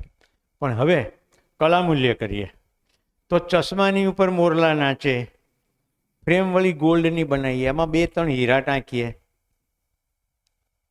કલા મૂલ્ય. કલા. પણ હું અહીંયા એને કલા મૂલ્ય નથી કહેતો જેનાથી કોઈ સંદેશો ના જતો હોય, કોઈ સમજણનું બિંદુ જેનાથી પ્રગટ ના થતું હોય, એ કલા મૂલ્ય નથી. હવે આપણે જોઈએ બધું. પહેલાં સ્થાપિત મૂલ્ય જુઓ, વિશ્વાસ. દરેક મૂલ્યની સામે શિષ્ટ મૂલ્ય છે. વિશ્વાસ એટલે આચરણની નિશ્ચિતતા. પહેલાં સ્વયંમાં વિશ્વાસ હોય તો બીજા ઉપર વિશ્વાસ આવે. તો હું આમ જ આચરણ કરીશ એવું મને દ્રઢ થઈ જાય તો સ્વયંમાં વિશ્વાસ, અને બીજો પણ આમ જ કરશે તો એની ઉપર વિશ્વાસ. આપણો સાદો કેવો વિશ્વાસ છે? ટ્રેનમાં બેસી જઈએ છીએ વિશ્વાસપૂર્વક કે ડ્રાઈવરે દારૂ પીધો નથી, બસમાં બેસી જ જઈએ છીએ વિશ્વાસપૂર્વક. પણ એ વિશ્વાસ તો હલી જાય છે. છાપામાં સમાચાર આવે ને એટલે પાછું હલી જાય. એ વિશ્વાસ નથી જે સ્થિર નથી. વિશ્વાસ એ ભાવ છે. એકવાર સમજણ પડી ગઈ એટલે નિરંતરતામાં રહે તો વિશ્વાસ. એ કેવી રીતે વ્યક્ત થાય? આપણને જેની ઉપર વિશ્વાસ હોય એની સાથે આપણે સૌજન્યતાથી વર્તીએ, સહકાર કરીએ, સહયોગ કરીએ. હવે સન્માન. જે જેવું છે એવું તેનું મૂલ્યાંકન કરીએ તો સન્માન. કાં તો અધિમૂલ્યન કરીએ, જે છે નહીં એના કરતાં વધારે મસાલો નાખીએ, કાં તો અવમૂલ્યન કરીએ, અને કાં તો નિર્મૂલ્યન કરીએ. સૌરાષ્ટ્રમાં, ગુજરાતમાં, ઉત્તર ગુજરાતમાં એક વસ્તુ કોમન છે. સાવ જળ જેવો છે અથવા જડથો છે. એટલે જાળવું છો અલગ ભાષા, રાઈટ? તો કઈ અવસ્થાની વાત કરી? પ્રાણ અવસ્થા. મને કોઈ કહે કે જળ કે જાળવું તો પ્રાણ અવસ્થા અથવા પદાર્થ અવસ્થા. પદાર્થને જળ કહીએ, જાળવું એટલે પ્રાણ અવસ્થા. ગધેડા કેટલી વાર કીધું ખબર નહીં પડતી, તો કઈ અવસ્થા? જીવ અવસ્થા. તો આ થઈ ગયું નિર્મૂલ્યન, જે નથી એનું. મારો છોકરો બહુ હોશિયાર, 100 જ લાવે. અધિમૂલ્યન, મસાલો નાખીને ભભરાય, રાઈટ? તો કાં તો અવમૂલ્યન કરીએ. કેટલા ટ્યુશન રાખ્યા પણ સમજતો જ નથી, ખબર નહીં એના બાપનું નામ બોલશે. અવમૂલ્યન. તો અધિમૂલ્યન, અવમૂલ્યન, નિર્મૂલ્યન. હવે સન્માન એટલે શું? જે જેવું છે તેનું તેવું મૂલ્યાંકન. તો પ્રત્યેક માણસ સમજી શકે છે. સાચું મૂલ્યાંકન શું છે? એ સમજી શકે છે. એને સુખી થવું છે, સાચું મૂલ્યાંકન. તો કોઈની પ્રત્યે સન્માન કરીએ તો સામે સૌહાર્દ્રતા. એટલે તરત ને તરત ડિસિઝન ઉપર જમ્પ નહીં લગાવીએ. કોઈની પણ સાથે પરિચય થશે તો સંવાદપૂર્વક, સૌહાર્દતાથી એનું મૂલ્યાંકન કરવાની કોશિશ કરીશું. એ જ રીતે સ્નેહ, નિષ્ઠા, માનવીય વિચાર વ્યવહાર. જ્યાં નિર્વિરોધિતા હોય એને સ્નેહ કહે. મમતા, કોઈના શરીરનો પોષણનો ભાવ એટલે મમતા. વાત્સલ્ય એટલે કોઈના શરીરના રક્ષણનો ભાવ એટલે વાત્સલ્ય.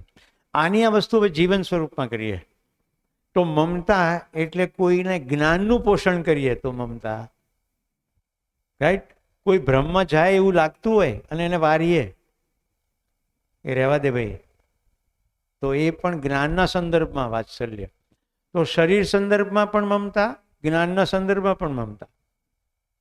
તો હવે જે રોટલી ખવડાવશે એ તો બધી માઓ છે જ, પણ સાથે સાથે બે એક સમજણના બિંદુ આપે એ પણ માં છે. સમજાય છે? મમતા અને વાત્સલ્ય. એ જ રીતે ગૌરવ. હું ના કરી શક્યો પણ કોઈ કરી શક્યું. ગુરુ કામ કર્યું એની ઉપરથી શબ્દ આવ્યો ગૌરવ. અને એની સાથે મારો સંબંધ છે તો હું શું કહીશ? મને તારું ગૌરવ છે. શ્રદ્ધા, શ્રેષ્ઠતા તરફ ગતિ થવાનો ભાવ. કશુંક શ્રેષ્ઠ આચરણનું મેં ઓળખાણ કરી લીધી, ઓળખ્યું શ્રેષ્ઠ આચરણ, અને એવું આચરણ હું કરું એના માટે પ્રયત્નશીલ થાઉં તો શ્રદ્ધા. અત્યારે આપણે કોને શ્રદ્ધા કહીએ છીએ? કોઈકને માતાજીમાં શ્રદ્ધા, કોઈકને પિતાજીમાં શ્રદ્ધા, કોઈકને દાદાજીમાં શ્રદ્ધા, કોઈકને ગોગા બાપજીમાં શ્રદ્ધા. આચરણનું પૂછે તો કે ખબર નથી, રમેલ બોલાવાની, એના પૈસા સેટિંગ કરવાના. તો શ્રદ્ધાના નામ પર ખાલી કર્મકાંડ છે, કોઈ શ્રેષ્ઠતા તરફની ગતિ નથી. જો શ્રદ્ધા હોય તો દિન પ્રતિદિન એ શ્રેષ્ઠ આચરણ તરફ આપણી ગતિ થાય, મતલબ કે આપણા આચરણમાં ફેર પડવા માંડે તો શ્રદ્ધા. કૃતજ્ઞતા, હું અત્યારે જ્યાં છું, જેવો છું, એના માટે મને જેના તરફથી સહયોગ મળ્યો એનો મારી અંદર સ્વીકૃતિનો ભાવ એટલે કૃતજ્ઞતા. અને પ્રેમ, કોઈ પારકું નથી, પૂર્ણ મૂલ્ય. તો આવી રીતે આ બધા છે.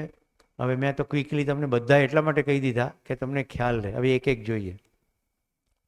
વિશ્વાસ, સ્વયં પ્રત્યે આશ્વસ્ત હોવાનો ભાવ. મારું આચરણ નિશ્ચિત છે એવું હું કહી શકું તો મને સ્વયંમાં વિશ્વાસ કહેવાય. સમ્યક માન, અધિમૂલ્યન નહીં, અવમૂલ્યન નહીં, નિર્મૂલ્યન નહીં, જે છે તેવું કરવું. સ્નેહ, માનવલક્ષની પ્રાપ્તિ માટે પરસ્પર સહયોગી થવાનો જવાબદારીનો ભાવ. શું માનવ લક્ષ્ય છે? સુખ, શાંતિ, સંતોષ, આનંદ, અખંડ સમાજ, સાર્વભૌમ વ્યવસ્થા, સમાધાન, સમૃદ્ધિ, અભય, સહઅસ્તિત્વ. આને માટે પરસ્પર સહયોગી થવું એટલે ઘર્ષણ ના થવું જોઈએ. એટલે મેં શું બીજી વ્યાખ્યા કરી હતી? ઘર્ષણ રહિત વ્યવહાર.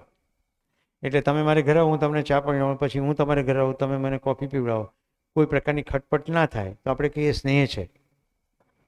રાઈટ? ના, અહીંયાથી એક સ્ટેપ આગળ છે.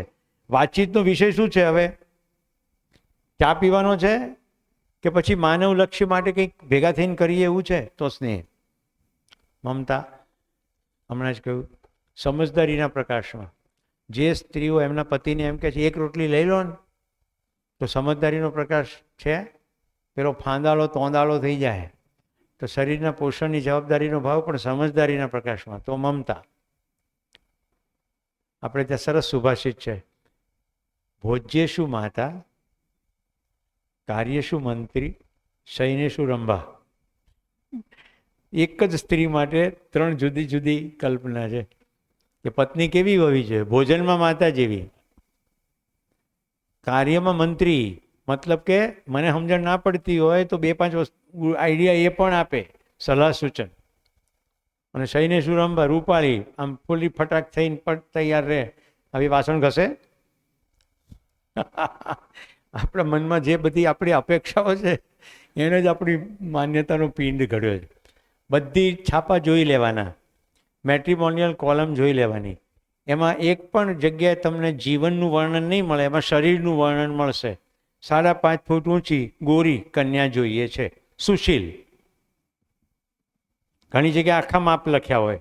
ભજન, નિર્દોષ ડાયવોર્સી. અન્યની સમજદારી માટે જવાબદારીનો ભાવ અથવા રક્ષણનો ભાવ. ગૌરવ, માનવીય પરંપરા સ્થાપવા માટે મળેલ સહયોગની સ્વીકૃતિ. રાઈટ? આખી પરંપરા હું ના કરી શક્યો પણ કોઈએ કર્યું.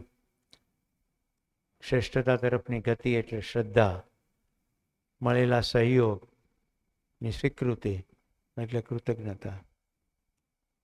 અને પ્રેમ, કોઈ પારકું નહીં, બધા મારા, આખા વિશ્વ પ્રત્યે આશ્વસ્તિનો ભાવ. જો વિશ્વાસને કેવી રીતે વ્યાખ્યાયિત કરો? સ્વયં પ્રત્યે આશ્વસ્તિનો ભાવ. અને પ્રેમ એટલે સમગ્ર વિશ્વ પ્રત્યે. હવે તમને થોડું વધારે પડતું લાગે તો હું તમને ધીરે ધીરે સમજાવું કે પ્રેમને ટેકનિકલી સમજી લો. આખી પૃથ્વીનો કોઈ પણ માણસ આપણને દુઃખી કરવા માગતો નથી. પહેલું એ આ પ્રેમની શરૂઆત છે. આપણે કોને પ્રેમ કરીએ છીએ? જેને આપણે સુખી કરવા માગતા હોય ને, જે આપણને સુખી કરવા માગતા. અહીંયા કોઈ આપણને દુઃખી કરવા માગતું નથી, બધા તો સુખી થવા જ માગે છે. અચ્છા, બધા પાછા બધું સમજવા સક્ષમ છે? તો જેવી સમજણની સ્થિતિ છે એવી જ એની આચરણની ગતિ છે. એનું આચરણ મને યોગ્ય નથી લાગતું, મતલબ કે એની સમજણમાં કશી કમી છે. તો હવે એ સમજણની દિશામાં હું કંઈક કામ કરું તો મારી અંદરથી પ્રેમ ઉદ્ગમિત થાય. બધા મારા છે, કોઈ પારકા નથી. ખૂબ અધ્યયન કરવું પડે. આ ઇન્ટેલેક્ચ્યુઅલી તમારી પાસે માહિતી આવી ગઈ, પણ સતત હોશ રાખો તો ફરક ક્યાંથી શરૂ થશે? પહેલાં પરિવારમાં થશે, 4, 5, 6 સાથે, પછી પાસ પડોશી, એમ વર્તુળ વિસ્તરતું જશે. પછી એ દાયરાની અંદર વિચિત્ર વર્તનવાળા લોકો આવશે. એ વખતે તમારી પરીક્ષા શરૂ થશે કે આ પણ સુખી થવા માગે છે, મને દુઃખી કરવા માગતો નથી.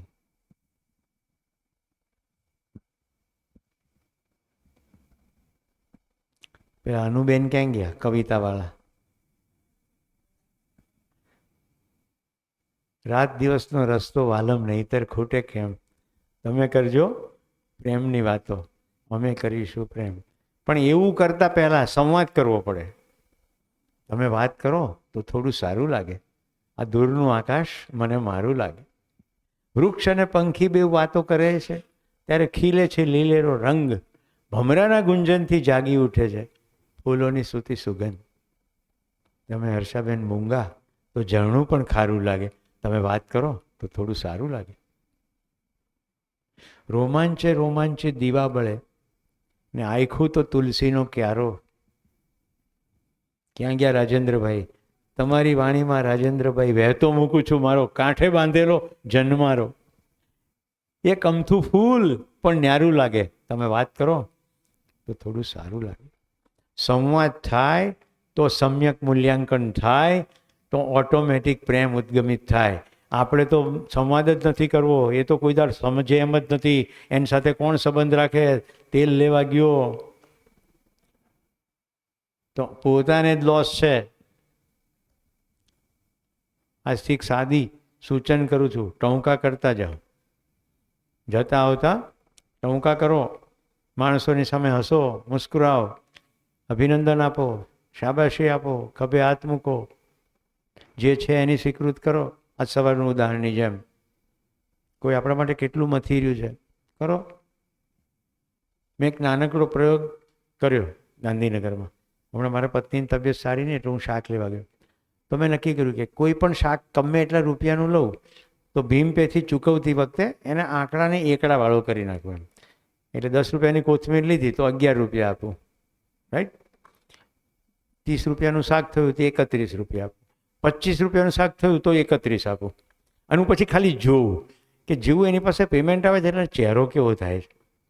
તો હું જોઈ શકું કે ખાલી 1 રૂપિયો વધારવાથી ચહેરા ઉપર એટલી બધી ખુશી આવી જાય. પાછો બીજે દિવસે કે ત્રીજે દિવસે જોવાનું થાય, તમે પેલા નહીં 11 રૂપિયાવાળા. એ માણસ નોંધ લે છે. એક જણાએ મને પૂછ્યું, સાહેબ તમે કેમ વધારો આપો? હું તમે ભાઈ કેટલી મહેનત કરો છો. એટલે હવે તમે મને કહો, આપણે 1 રૂપિયો વધારે આપીએ આપણને ફેર પડે? આપણે કપડાથી આવા શિબિરમાં આવો છો, 1-2 રૂપિયાથી આપણને ફેર પડે નહીં, એને બહુ ફેર પડે. પણ એવું ક્યારે થાય? શ્રમિકો પ્રત્યે કૃતજ્ઞતાનો ભાવ હોય તો. મારી માઓ અને બહેનો, મહેરબાની કરીને કોથમીર અને ભીંડામાં જે આઈસ્ક્રીમની દુકાને નથી કરતા તેવું ના કરશો. આઈસ્ક્રીમ દવાની દુકાન કરો બાર્ગેન કે ભાઈ વાડીલાલ આઈસ્ક્રીમ 75 રૂપિયા, જરા વ્યાજબી રાખ ભાઈ, 60 રાખ. એવું કરતા નથી. ત્યાં તો ફટકરતું આપી દઈએ. પેલો કાઉન્ટર પર બેઠો છે, ટાઢે છાએ બેઠો છે, ફ્રીજમાંથી કાઢીને આમ આપી દે છે. ત્યાં કંઈ નથી કરતા. અને જે રેકડી ખેંચીને ઠેઠ ઘર સુધી આવે છે એની સાથે કમ્પેર કરીએ છીએ. શાક માર્કેટમાં તો આટલામાં મળે છે, અરે તમને ઘેર બેઠા આપવા આવે ભાઈ. જો રોજ સવારે તમારે ત્યાં કોઈક છાપું નાખવા આવે છે, ક્યારેય તમે એવું કહો છો કે કાલ 10 મિનિટ વહેલો આવજે, આપણે સાથે ચાય પીએ, હું ચાય તૈયાર રાખીશ. જરાક શરૂ કરી જુઓ, બહુ મજા છે. જ્યારે વ્યક્તિ તમારી સાથે જિંદગી ખોલશે તો એક એક જિંદગી એટલી ઇન્ટરેસ્ટિંગ છે, માણસ ખૂબ મજાનો છે. કુદરતે કંઈ છોડ્યું છે? આખું આટલું વિકાસક્રમના અંતે માનવ શરીર આવ્યું છે, એમાં જીવન પરમાણુ જે અક્ષય બળ શક્તિ સંપન્નતા છે. એક દુકાનમાં મેં કેશ આપતી વખતે એની સાથે વાત કરી કે તારા આટલા રૂપિયા છે, તારે 2 પૈસા કમાવા છે કે નહીં? ઘરમાં કંઈ પત્ની બાળકો છે કે નહીં? આટલો ધંધો આવી રીતે થાય? કંઈક એક ટેમ્પરરી અમાઉન્ટ સમજો, કારણ કે મેં જૂનો પ્રયોગ છે ઘણો. મેં કહ્યું કે ભાઈ 25 રૂપિયાની 30 રૂપિયા રાખ. કે ના સાહેબ કોઈ ના આપે. મેં કીધું તું ભાગો છે, હું આપવા બેઠો છું ને તું ના પાડે. એટલે મેં એને 30 રૂપિયા આપ્યા. મેં જેવી થેલી ઉપાડી એને દોથો ભરીને શાક નાખી દીધું વધારે. મેં કેમ એમ કર્યું? સાહેબ અનિતિનું ના લેવાય. કહેજો મને એ માણસની ઊંચાઈ કેટલી છે. આપણે 5 રૂપિયાની બાર્ગેન કરીએ છીએ, એની અંદર નીતિ છે. એ વખતે હૃદયમાં કૃતજ્ઞતા અને પ્રણામ કરવાનો ભાવ આવે તો સમજ્યા કે જીવન વિદ્યામાં 2 પગલાં આગળ વધ્યા. માણસ અદ્ભુત રચના છે, આપણે ડોક્યું કરીએ તો હવે એ બધા લોકોનું શું જે બહુ વિચિત્ર વર્તે છે? એ જ જવાબ. સમજણની જેવી સ્થિતિ એવી એની ગતિ. તો કોઈ ભૂલ કરવા નથી માગતું, કોઈ અપમાન કરવા નથી માગતું, એને એકાંતમાં સ્નેહપૂર્વક સમજાવવું જોઈએ. અને જ્યારે એની સમજવાની તૈયારી થાય, એવો સંબંધ કેળવાય તો પ્રત્યેક વ્યક્તિ સમજવા જ ઈચ્છે છે. ઓકે,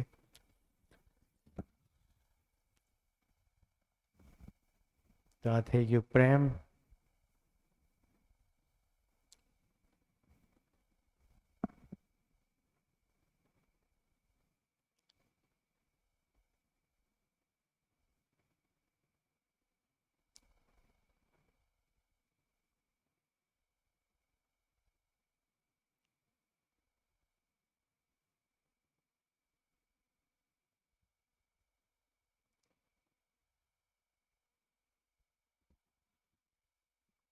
કલા મૂલ્ય.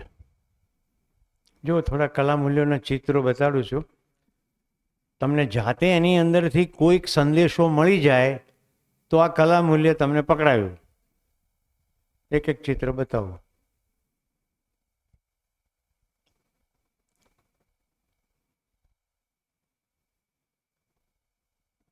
આંખોમાં તો ફૂલ દેખાય, થોડું વધારે ધ્યાન દઈને જુઓ. જે દ્રશ્ય દેખાય છે નહીં, દ્રશ્યની પછવાડે શું દેખાય છે. મહેરબાની કરીને આંસુ પહેલાં દેખાય છે એવું ના કહેતા, આખા દ્રશ્યની વાત કરી રહ્યો છું. જે આંખમાં ચિત્ર જાય છે, કેટલાને મબલખ છે એવું થાય છે મનમાં, ખૂબ છે, અતિશય ફૂલો છે, અતિશયતા, મબલકતા. હાથ તો ઉપર કરો થયું હોય તો, રાઈટ. તો પ્રકૃતિમાં સમૃદ્ધિ જ સમૃદ્ધિ છે. જો તમને આ જોઈને સમૃદ્ધિનો ભાવ થાય તો આ ચિત્રનો કંઈ મતલબ છે. આ બધા તમારા ઘર પાસેના ચિત્રો છે. આ જુઓ, ખ્યાલ આવે છે? એક ઝાડને બચાવવા માટે. તો આ ચિત્ર, આને કલામૂલ્ય શું કામ કીધું? કે કોઈક સમજણનું બિંદુ કશું બોલ્યા વગર એમાંથી બહાર પડે છે. હું અનિલભાઈને રિક્વેસ્ટ કરું છું, અનિલભાઈ ખૂબ સારી ફોટોગ્રાફી કરે છે. દર્શનના બિંદુને ધ્યાનમાં રાખીને ફોટાઓ પાડો અને તમે પાડી શકશો. કેટલાક ચિત્રો આવી રીતે બોલકા ચિત્રો છે.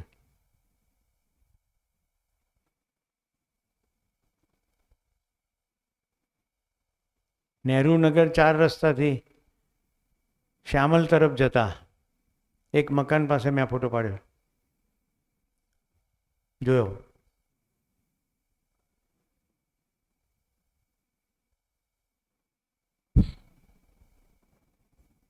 જીભથી પણ પ્રહાર થાય છે, રાઈટ. કાનમાં ઝેર.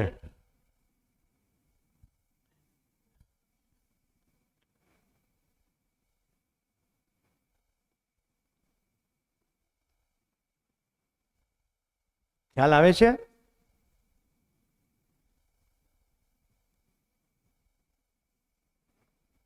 કોએક્ઝિસ્ટન્સ.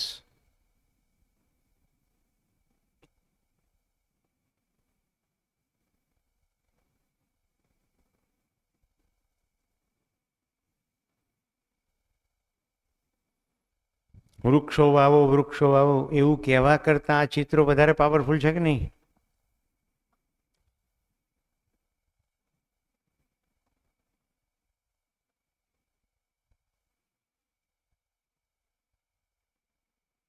ખ્યાલ આવે છે? બાપા હવા ભરી રહ્યા છે અથવા ટાયર ખોલી રહ્યા છે.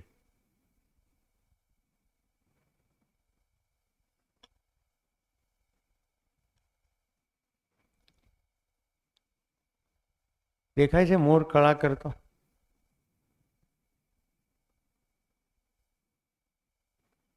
એને તો આપણે કળા જ કહીએ છીએ. મોરે કળા કરી, રાઈટ?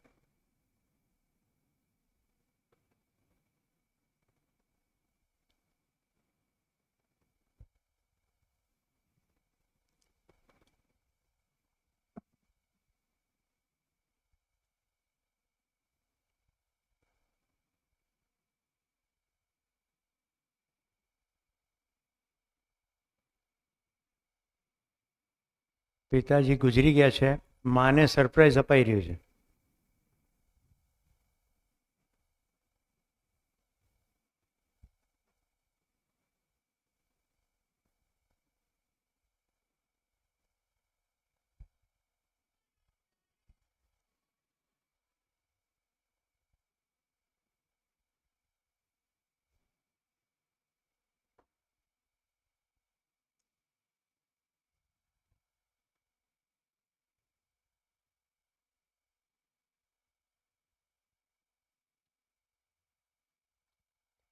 તમે જોઈ રહ્યા છો કયો સંસ્કાર પ્રગટ થશે ઓટોમેટિક બાળકોની અંદર?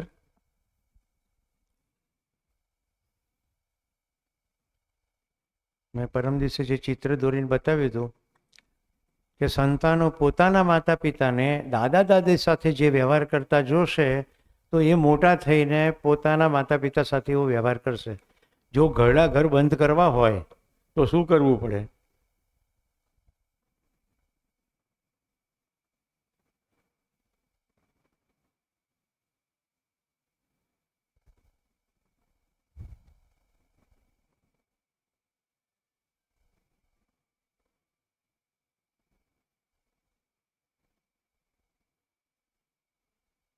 છે નાનકડો રિચ્યુઅલ.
કેટલાને ચિત્ર સ્પર્શ્યું?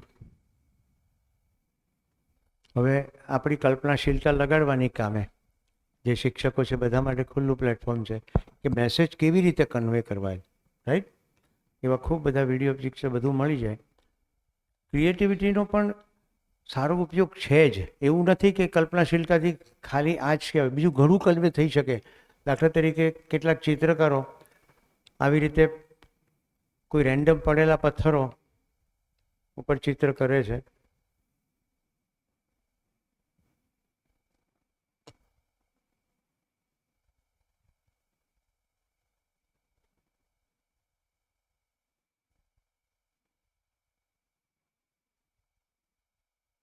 આઈ થિંક ઘણું મારે જે કહેવું છે તમને ખ્યાલ આવી ગયો છે. હવે આ એક વિડીયો જોઈએ મ્યુઝિક વગર.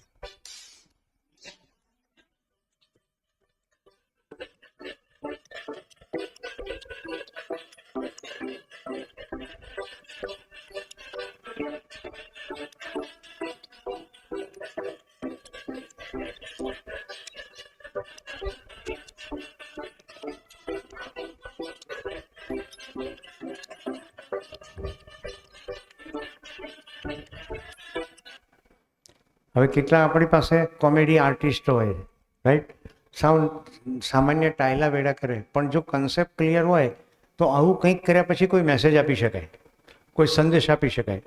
જેમ કે ડૉક્ટર મુકુંદ મહેતા, એમણે હસવાની સાથે આખી લાફિંગ એક્સરસાઇઝ જોડી દીધી અને પછી આખું સાયન્સ સમજાવે કે આ પ્રકારે હસશો તો કયા પ્રકારનો પ્રાણાયામ થાય છે, કેવી રીતે ઓક્સિજન ઇન્ટેક થાય છે. તો એ પણ એક પ્રકારનું કલામૂલ્ય જ છે. તો આઈ થિંક તમને સ્પષ્ટ થઈ ગયું હશે.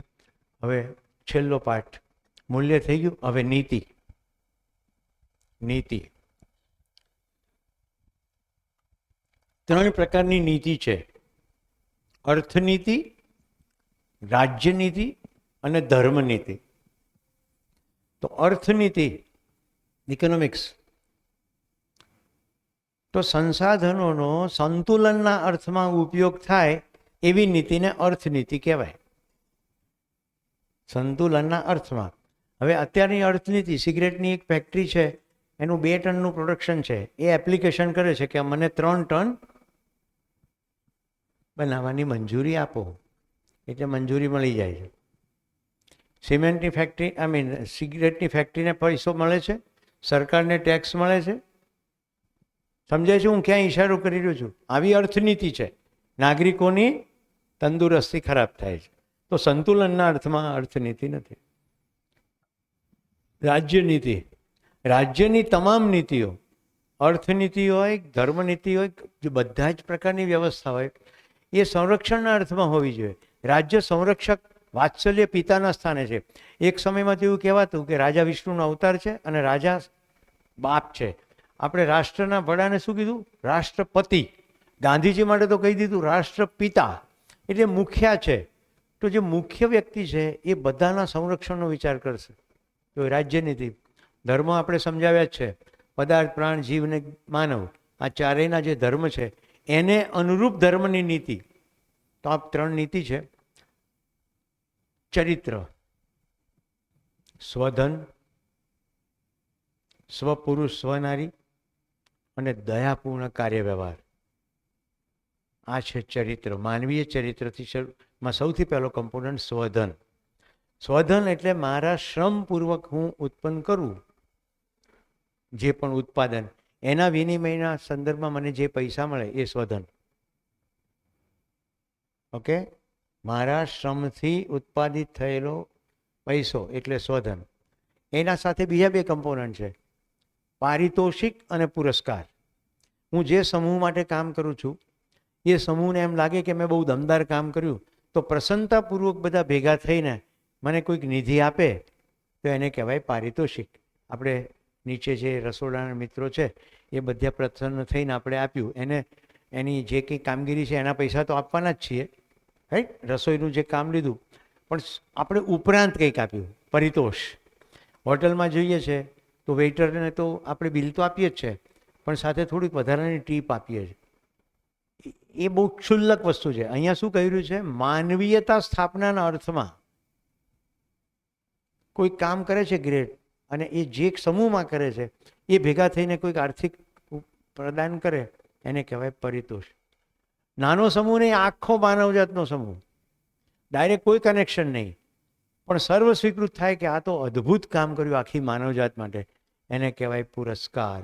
જેમ કે નોબેલ પુરસ્કાર, શાંતિનો નોબેલ પુરસ્કાર મળે છે ને દર વખતે. આપણે નથી આપતા, ઓસ્લોની એક બોડી આપે છે, પણ આખા વિશ્વમાં એનું સન્માન છે કે ભાઈ આ માણસે સરસ કામ કર્યું.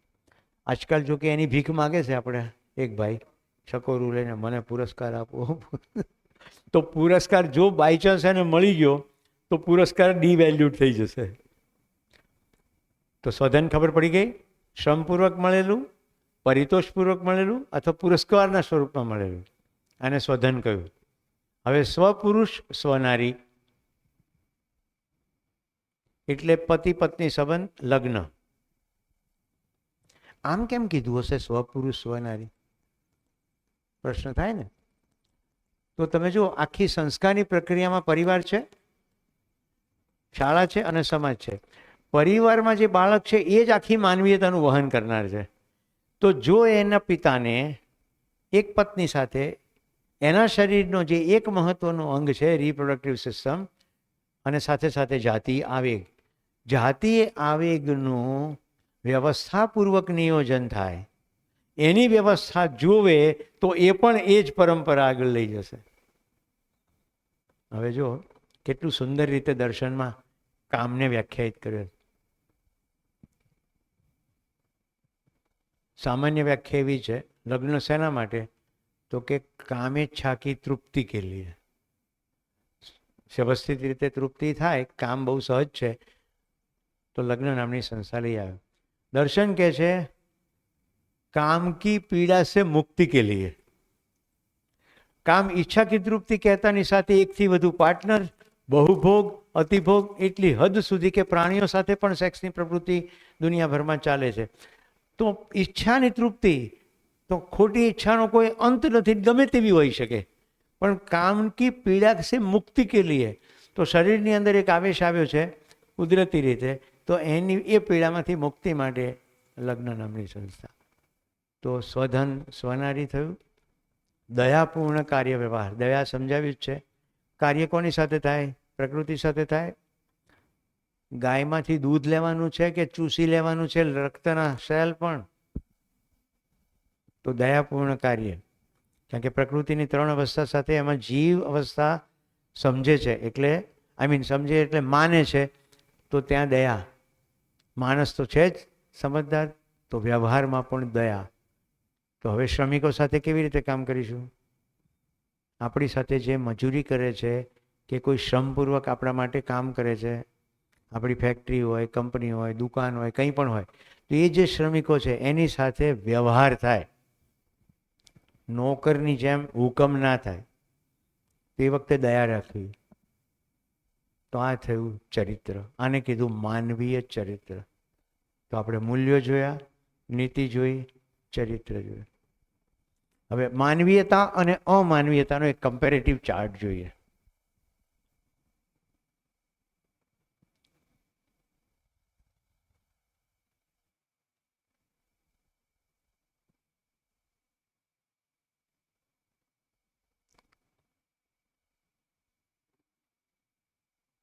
જેમને 3 ડોક્ટરેટ મળે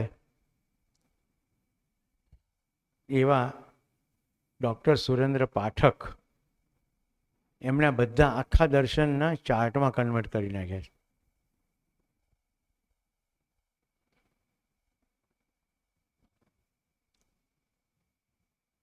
એટલે એકદમ સ્પષ્ટ થઈ જાય એક ઝાટકે માનવીય પ્રવૃત્તિ ને અમાનવીય પ્રવૃત્તિ. પહેલાં આપણે માનવીય પ્રવૃત્તિ જોઈએ. જરૂરતથી વધારે ભેગું નહીં કરવું, એટલે અસંગ્રહ. તો જરૂરતથી વધારે ભેગું નહીં, તો સંવેગ શું હશે? ઉદારતા. આપવાનું મન થશે. મારી જરૂરતથી વધુ રાખીને હું આપું, ઉદારતા. ઉપલબ્ધિ શું? હર્ષ, ખુશ થવાનું આપીને. આમે બધા ભાઈઓ બહેનો જુઓ, ક્યારેક કોઈકને થોડુંક પણ આપો છો તો સારું જ લાગે છે ને. ઘરે આગળ કોઈ આવીને ઊભું રહે કે બેન બહુ ભૂખ લાગી છે, ખવડાવી દો ને, ખવડાવી દઈએ તો સારું જ લાગે, તો હર્ષ.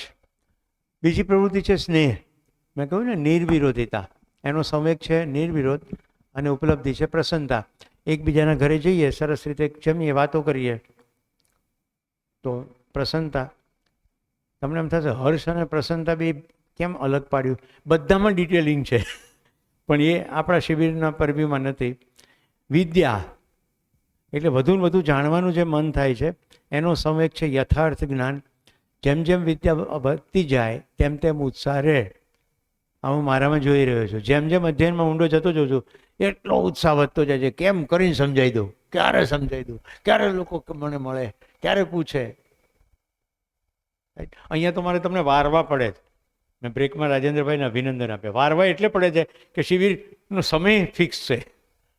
બાબાજી કેવી રીતે શિબિર ચલાવતા, તમને આશ્ચર્ય થશે. જિજ્ઞાસુઓ બેસી જતા, એ પૂછવાનું શરૂ કરે, જવાબ દેવાનું શરૂ કરે, બધા ત્યાં જ રહેતા.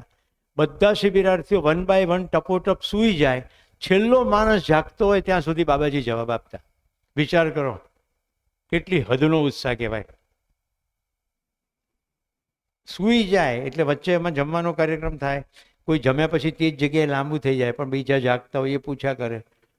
અને એવું ક્યારે નહીં કે એ ખબર પડે છે કે નહીં અહીંયા હુવા આવ્યો છે, એવું નહીં. એ પણ સુખી થવા માટે જ સૂઈ જાય છે. તો અમે નિર્વિરોધતા, સ્નેહ આ બધું જોયું છે. સરળતા એનો સંવેગ છે જ્ઞાન.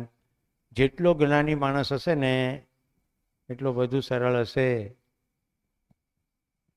ઉપનિષદમાં એક સુંદર સૂત્ર છે, જે જાણે છે એવું કે એનાથી દૂર રહેજો, અને જે એમ કે હું કશું નથી જાણતો એના ચરણોમાં બેસી રહેજો, કારણ કે એણે એવું બધું જાણી લીધું છે જે જાણવું જરૂરી છે. આમાંથી જેટલા લોકોએ જ્ઞાનનું ખેડાણ કર્યું છે એને ખબર પડી ગઈ છે. જેટલું જેટલું જાણતા જઈએ ને એમ ખબર પડે કે આ તો પાશેરામાં પૂર્ણી જેટલું જ છે, હજી તો કેટલું જાણવાનું બાકી છે. અભય, જેને ભય ના હોય તો ધીરજ હોય કે સામે માણસ સમજશે. આક્રમણ હોય તો પણ એને વારી શકાશે, નિયંત્રિત કરી શકાશે, એવું હોય તો ધીરજ. હવે અમાનવીય જુઓ, સંગ્રહ, દ્વેષ. સંગ્રહની સાથે લોભ જોડાયેલો જ છે. શું કામ સંગ્રહ કરે? સેલમાં 2માં 3 કોથમીર લેવા જાય સુટકેસ લઈને આવે. કેમ? સેલનું પાટિયું છે, લોભ લાગ્યો પૈસા બચાવવાનો, તો સંગ્રહ કરીશું. આવે કશે વિરોધનો તો દ્વેષ થવાનો જ. એ જ રીતે અજ્ઞાન તો અમાનવીય પ્રવૃત્તિ, અવિદ્યા એટલે બધા ભ્રમ હોય તો પછી માણસનું એ પ્રકારે જ પ્રવૃત્તિ હોય. ઉદ્દંડતાનો આવેગ હોય તો અભિમાન.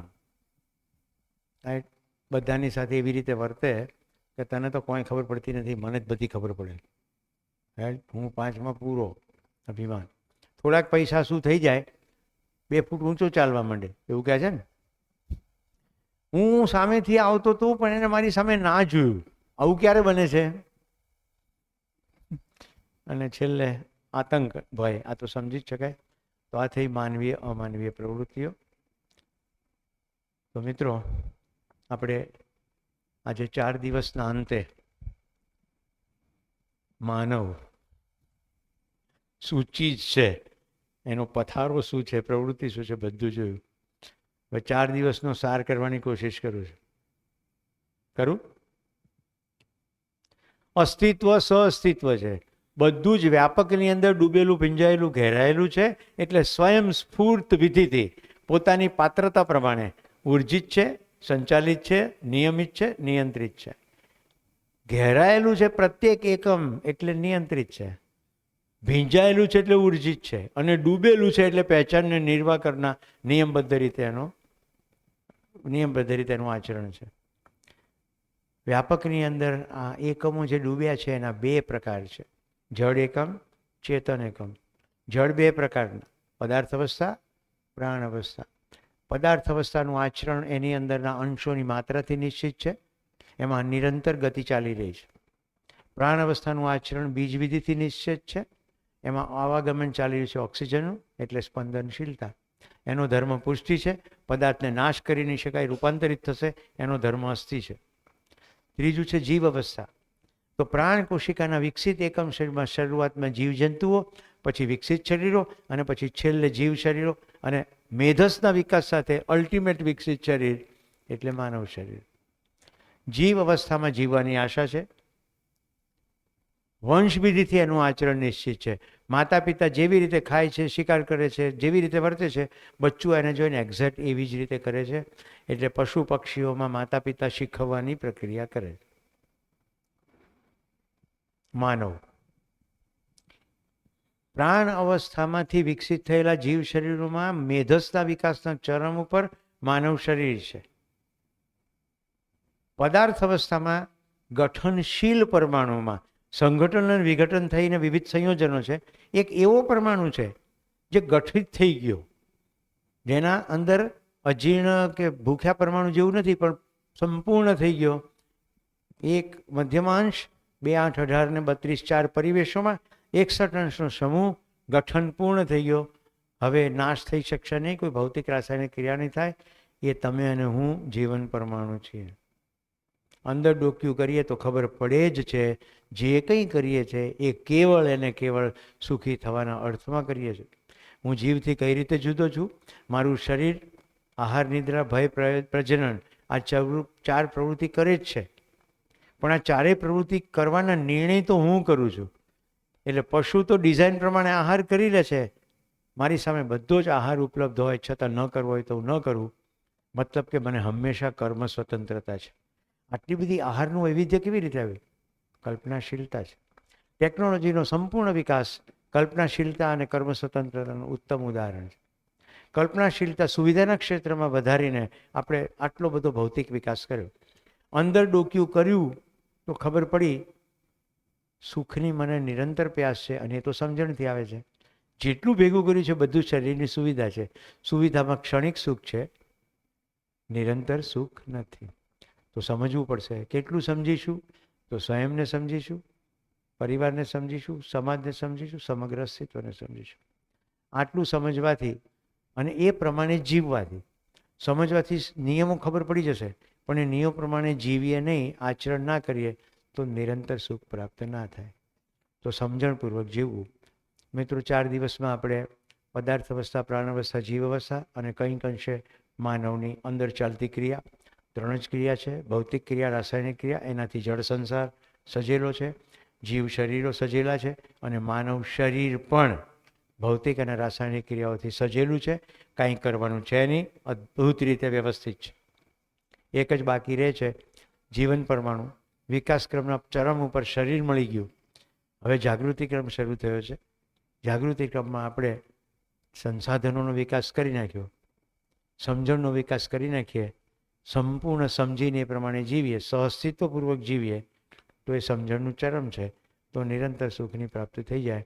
તો જાગૃતિ ક્રમમાં છીએ, બધું જ સમજી લેવાથી જાગૃત થઈ જઈશું. પૂર્ણ જાગૃતિની સ્થિતિએ નિરંતર સુખ સિદ્ધ થાય છે, જ્યાંથી આપણે શરૂ થયું. ભૂખ છે, આપણે અંદર જોયું, નિરંતર સુખની સમજીશું. તો આગળ ઉપર અધ્યયનની પ્રક્રિયા ચાલશે. આજે આપણે મૂલ્ય જોયા, કાલે આપણે સંબંધો જોઈશું. 7 સંબંધ, પરિવારને સમજીશું અને સમાજને સમજીશું. તમામ પ્રકારની ભ્રમિક માન્યતાઓને કાલે લઈ લઈશું. તમારા તમામ પ્રશ્નો કાલે લઈ લઈશું. શિબિરના આયોજન મુજબ કાલે બપોરે ભોજન સુધી સત્ર ચાલશે. 1 વાગ્યા પછી ભોજન લઈને આપણે કાલે છૂટા પડીશું. આ રીતની ડિઝાઇન છે. તમે મને ખૂબ એકાગ્રતાથી સાંભળ્યો. તમે જુઓ, આજુબાજુ જોઈ લો કેટલા લોકોથી શિબિર શરૂ થયો હતો અને ચોથા દિવસે કેટલા છે. તો આ જ રીતે જિંદગી ચાલવાની છે. પ્રસ્તાવ આપવાના છે. જેની ધ્યાન જશે એ પ્રસ્તાવમાં ઊંડા ઉતરશે, તપાસશે.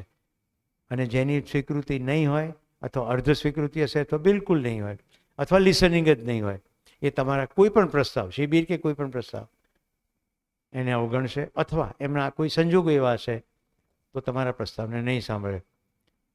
ધીરતાપૂર્વક સમજાવવાની ક્રિયા અને સમજવાની ક્રિયા ચાલવાની. ધન્યવાદ, પ્રણામ, નમસ્કાર. ફરી કાલે મળીશું 9 વાગે.